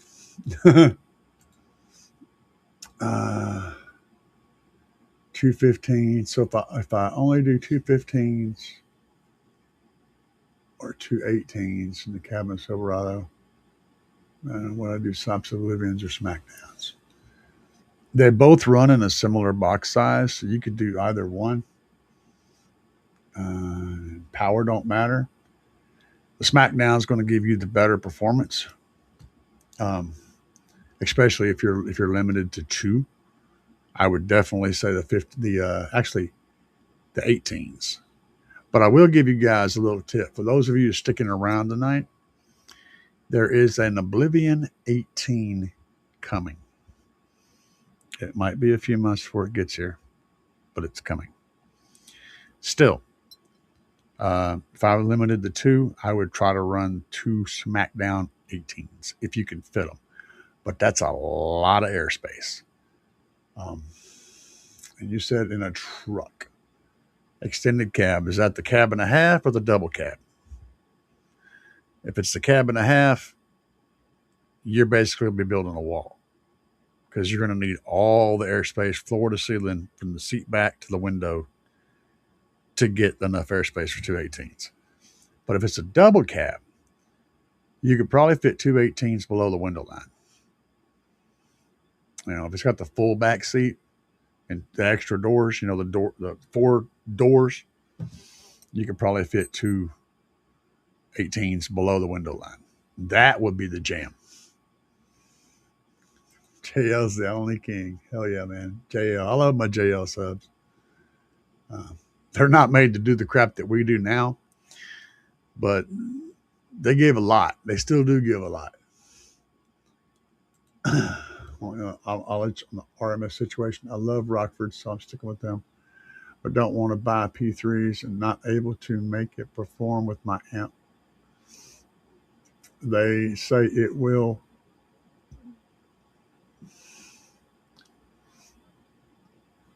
I don't want to buy a P3 and I'm not able to make it perform with my amp. Yeah, I already covered that. Looking to getting a bigger box. If only Slaps made batteries. And that's the thing. I wish, but and I'm really, really happy with Trunk Thunder Lithium. I've gotten really good batteries from them, and I've had really good luck with them. He's just struggling trying to keep up with the orders. That's the biggest thing, which is a good thing. It means, people are really liking what they're getting, and he's getting lots and lots and lots of orders. But it also means it's rough on a small operation. There's just 2 of those guys working that system. So they're working, man. I like that. Can I borrow a Cowboys credit card? They're comparing Sundown to Slaps. Which Slaps mid-bass compares? I might be interested. I'm going to tell you, bro. And yeah, I know that sounds like a ridiculous thing to do. And I've expected, when I went into that, I spent a whole show doing this. When I went into it, I expected Sundown to destroy the slaps as far as quality within some kind of reasonable price gap. But even stuff that was twice as expensive was just about the same as far as what it could do, its capabilities.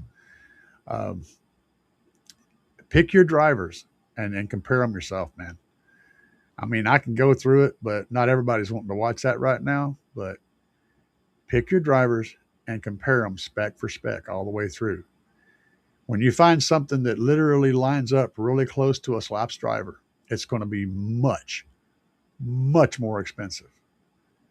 You're getting a whole lot for the money with slaps, dude. It's hard to find a mid out there that even gets close. I mean, any price. These things are crazy. Hang on. All right. Give me a minute. I'm gonna run and grab something. I'll be back in a second. You guys, y'all hang out with the werewolf. I'll be right back. Welcome to the demo. Please enjoy your stay. If you want a really good video, lean over there and put your head right in that window right beside you. Let's do it, baby. Throw it in park as I open the door. Baby, you wait in the truck. Old photographs scattered on the ground. Take a breath and my mind gets stuck. I can hear the screams, I can hear it all. Is it all just in my head? This whiskey bottle is keeping me sane, but I'm stuck in the past that night in the rain. Flashing in the headlights, eyes like a forest fire, running out through the woods.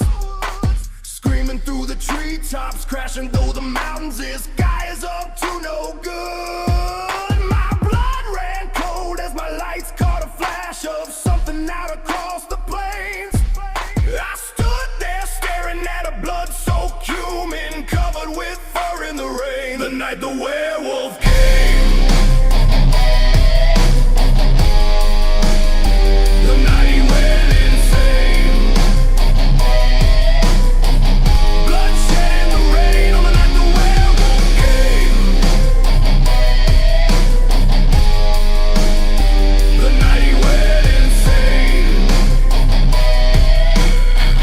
Bloodshed in the rain on the night the werewolf came. The crowd gathered round out there in the woods with guns all ready for war. Shots were fired at the big black beast. I can still hear him roar. The rain that night was a hell of a storm, and the blood ran cold as ice. But no one saw him hit the ground as he ran into the night. The night the werewolf came. The night he went insane. Bloodshed in the rain on the night the werewolf came. If you're out in the woods and you hear the scream, you better get ready to run. 'Cause the beast is coming, he's mad as hell, and he ain't scared of a gun.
I'm back. Hang on a second.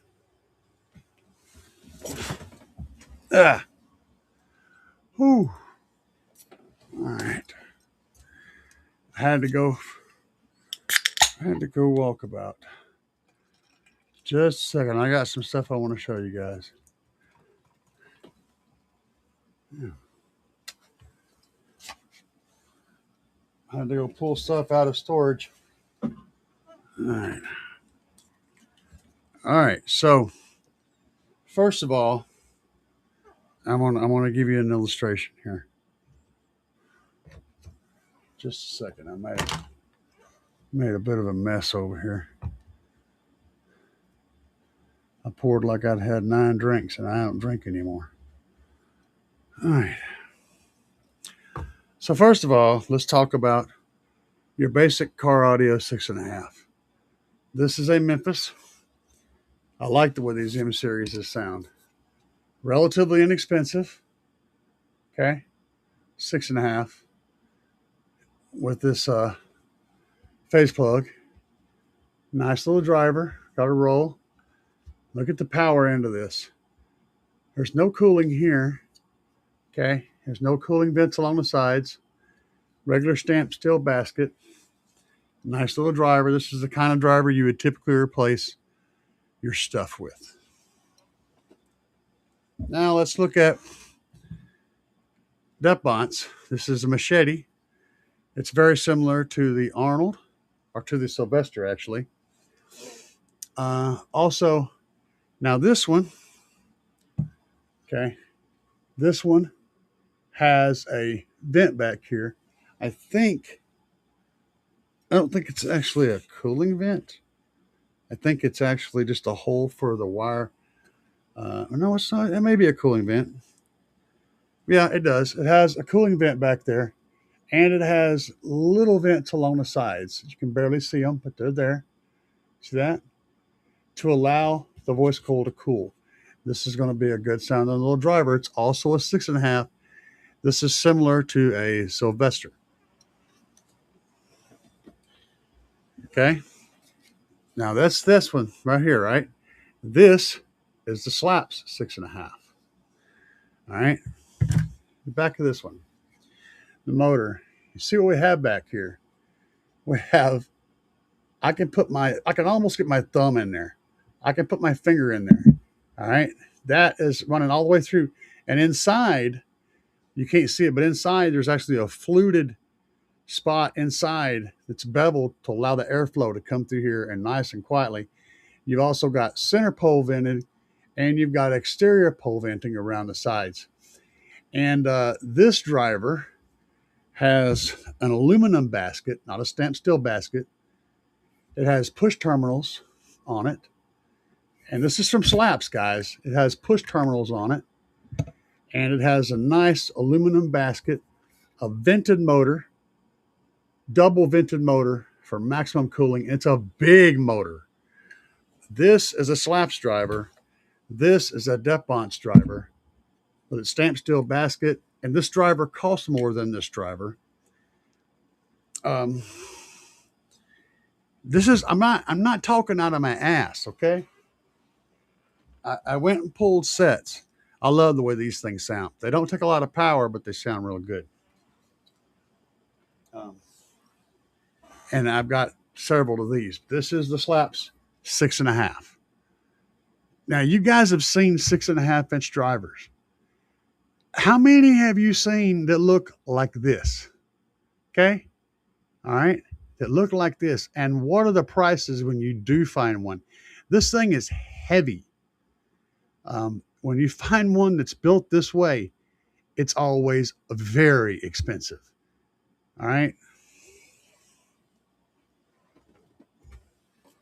It makes a thud when you set it down on the floor. All right. That driver, like I said, I'm not talking out my ass.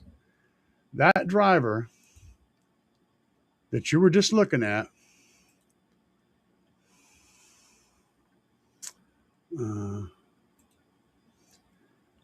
is right here. Okay. That driver is $57.99 for a pair, for 2 of them. Do you guys see what the hell I'm talking about? It just is a better piece of equipment for less money. I'm not talking out of my ass. Go check them out. Um,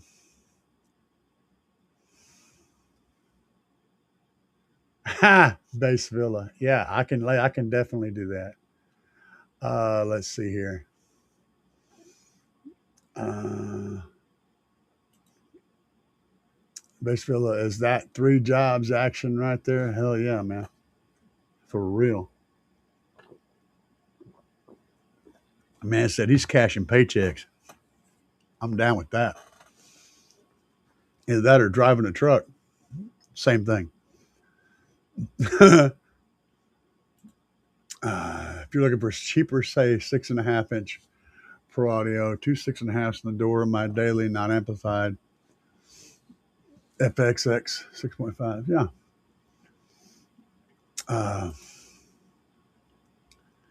Custom box built for it. That's part of the problem right there. 35 hertz is a high tuning. Um, Check into that. I mean, like I said, dig into it, find out if it's really accurately built. Just because somebody built a custom box doesn't mean that they built a correct custom box. And I'm not saying anything bad about your box builder or your box designer, or even if it was you or whatever. All I'm saying is it might not be the right box for those subs. Um,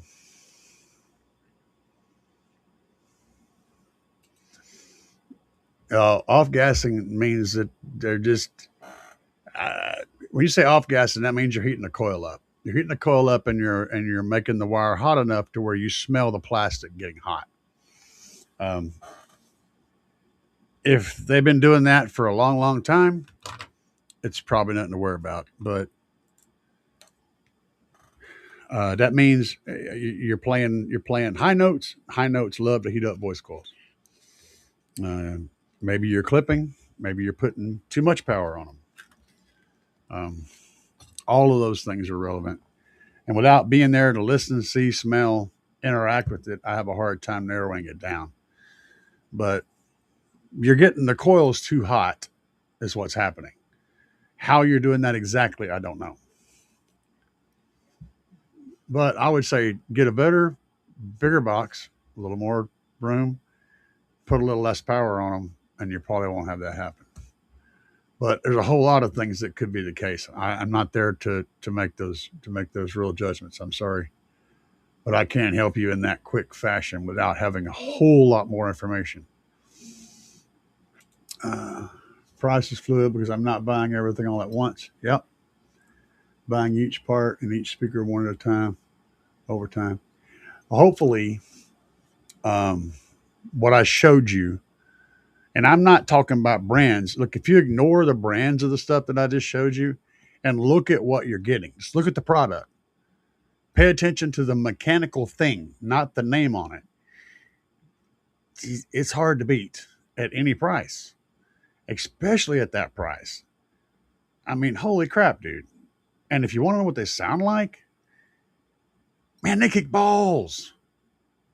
Um, I'd have to pull up a video, but I've got videos of me playing these guys out, where you can hear them, and they're beautiful speakers.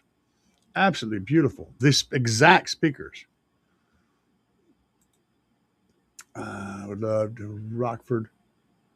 Oh yeah, yeah, absolutely. They just kind of stagnated. They didn't continue on. They sort of got stuck in this particular level of car audio, and they never have really tried to go past that. That's why everybody's pretty much abandoned them in the SPL world, because they just didn't keep developing and innovating like other companies did.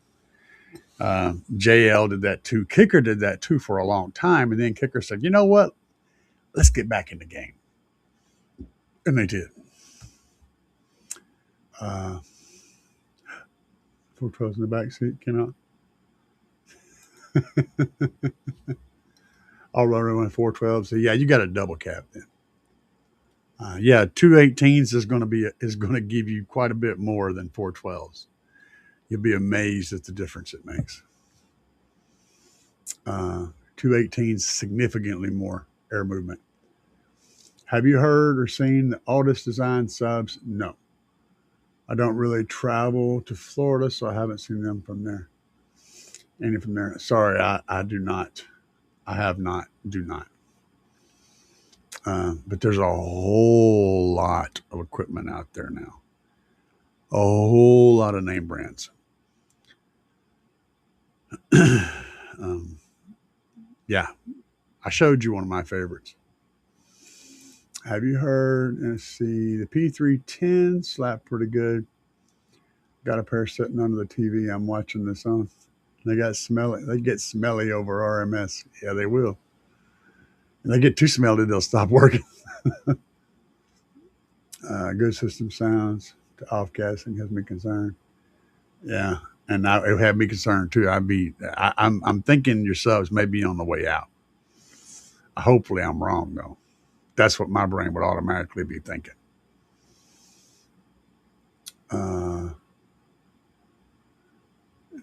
Probably just clipping or overpowering them slightly. Yeah, agree with that too.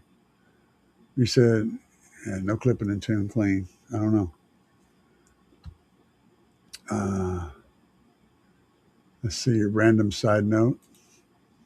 I just remember my homeboy was running 4 slaps, 5Ks, or 8Ks on his rarely seen subs, quad father. Oh, yeah.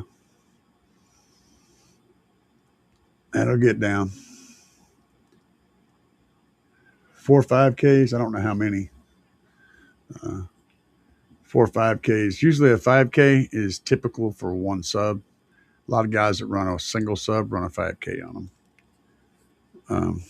It makes about 3,000 watts or so after rise. At the worst impedance rise, it's still producing about 3,000 watts, which is usually right in the sweet spot for a single sub. If you're going to beat the brakes off of it.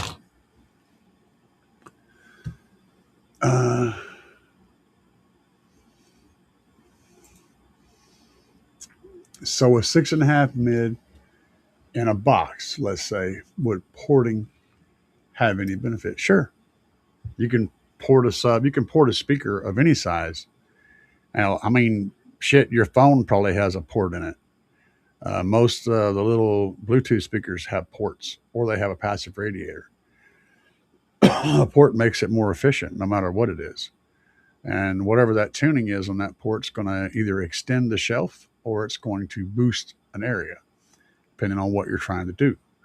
A port uses energy that would normally be turned into heat and turns it into sound. And how you use that it varies from use case to use case, but you can either use it to boost a common frequency like 30 to 40 hertz, or you can use it to extend the shelf down so you can play down in the 20s rather than having it roll off around 30 hertz. So there's multiple ways to use a port. You can use a port on any small speaker to extend the range. And it works exactly like a subwoofer box. You might have a driver like this little guy. You put it in a box and it say it rolls off at 100 hertz, right? It won't play anything below 100 hertz, hypothetically. You can put a port in there that's tuned at like 60 hertz, and it would all of a sudden drop the range. You might have a dip. You may have to go down to like 80, a port tuned to like 80, and then it's going to have a dip. It's going to have more of a shelf before it drops off. You can get more output, but you're still going to have group delay with a port. You're going to have group delay with a port or a passive radiator, although with a passive radiator, it's not as noticeable as it is with the port, but it's still there. And group delay is this. Let's explain that in this scenario. And the group delay in this scenario, your driver's doing this. Okay. Every time it goes backwards, when it goes backwards, it pushes out the other thing. So once this driver, your main driver, starts doing its thing, right? It's on its back push, it's going to be causing the other one to go. And this other one, at a certain frequency, this other one is a passive. This can be a port or a passive radiator. At a specific frequency, it's actually going to move with the driver. And the main driver is going to almost stop moving completely, and this thing's going to go crazy. Well, the delay part happens as this guy's making its sound and this guy's making its sound. They're off a little bit. And that causes a hit to go like that. Okay. Drum kick, boom, boom, boom, boom. So instead of going dunk, it goes dunk. And that is the group delay. That causes the hits to be softer and a little bit more smeared. So that's something you always have to deal with whenever you're using the back pressure or the back wave of a subwoofer or a speaker of any kind. When you're using that to power an additional output device like a port or a passive radiator, you're always going to have some group delay. It's whether or not it matters. On higher frequencies, the group delay is so small that it really doesn't matter. But at low frequencies, it can be pretty big and can make your kick drum sound soft, squishy instead of nice and snappy. This is why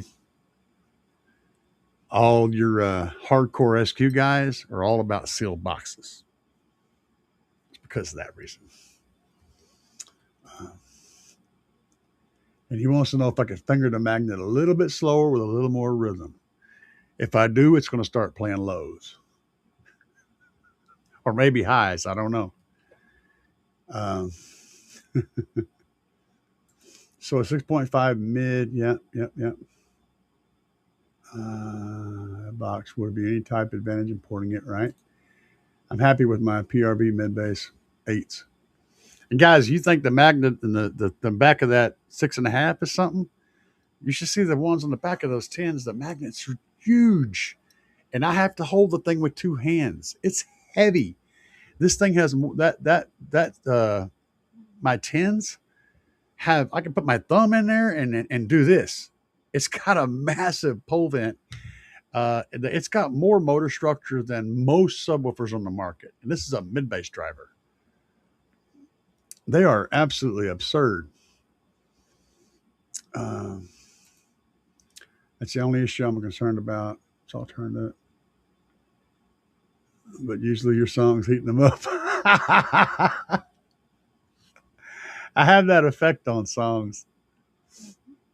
I've been told it's analyzed voice coils are known for off-gassing due to it. Yeah, it's possible.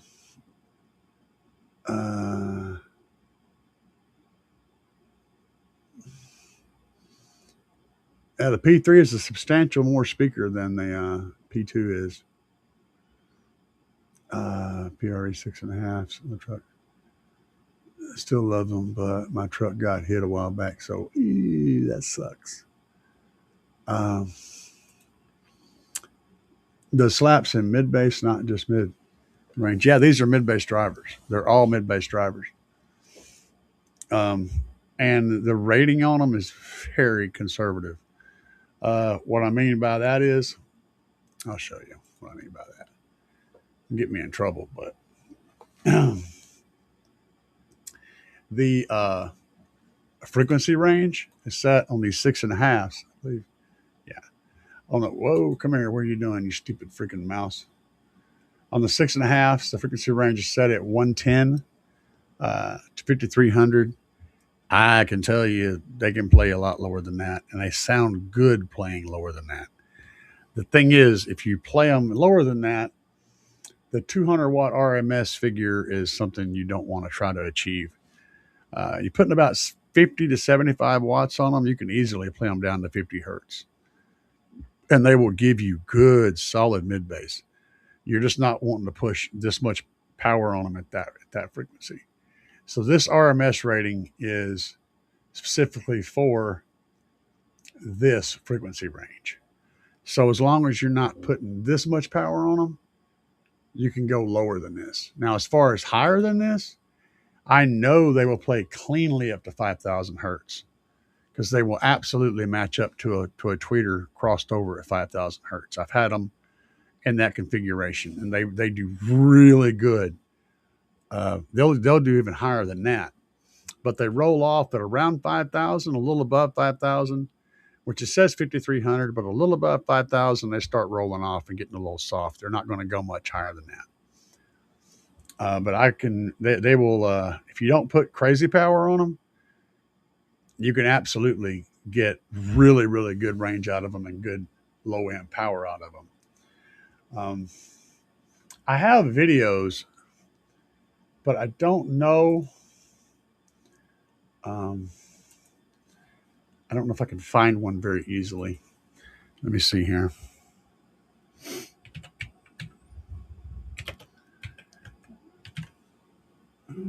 Wow, I completely misspelled that. You're watching my typos? Y'all hush. Don't pick on me about my wrecked typing skills. There's one. That's not the right one, though. That's a different. Hang on a minute.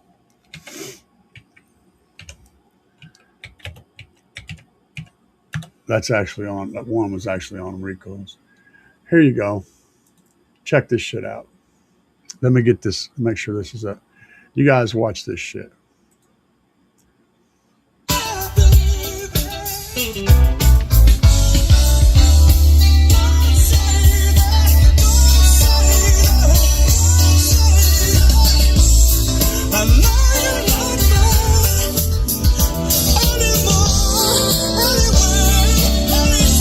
I gotta break this up because it's gonna demonetize my video.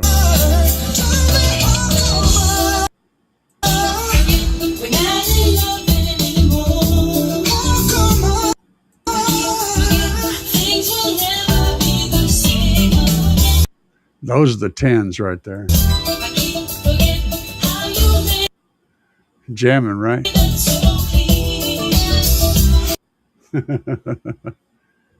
Let me so yeah, I mean that's the 10s. I can't, I know I've got one. I just don't know how to find it real quick. I gotta watch playing anything that's copyrighted. Let's see. So anyway, yeah, they'll do the job. But we're gonna get ready to call it. Anybody got any more questions for me before I pull the plug on this? Because we're going on 3 hours. Michael McDonald, you damn right, baby. In my opinion, he's got one of the best, most soulful voices in music ever. I'd like to hear Michael McDonald sing with Pink Floyd. What do y'all think about that? That'd be sick, wouldn't it? Anyway, we're going to get out of here for tonight, guys. I appreciate y'all for stopping by. But we got to get the Doug out of here.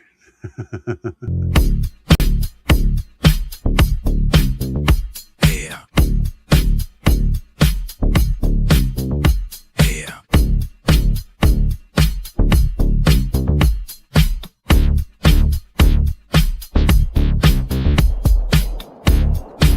Just do it, baby.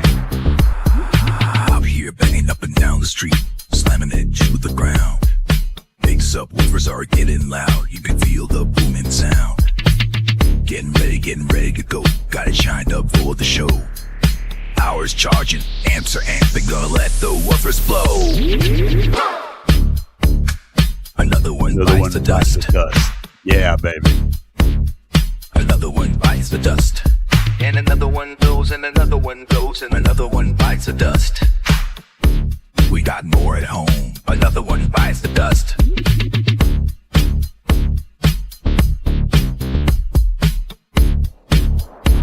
Y'all watch the Duck. Eyes are glowing and the amps smoking. Subs are cherry red. Let me keep jamming, gotta keep the bass slamming. Gonna go hard till they're dead. Full power, gotta let it go. 20 hertz in the floating air.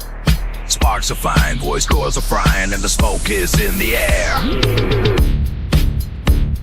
Another one bites the dust. Another one bites the dust.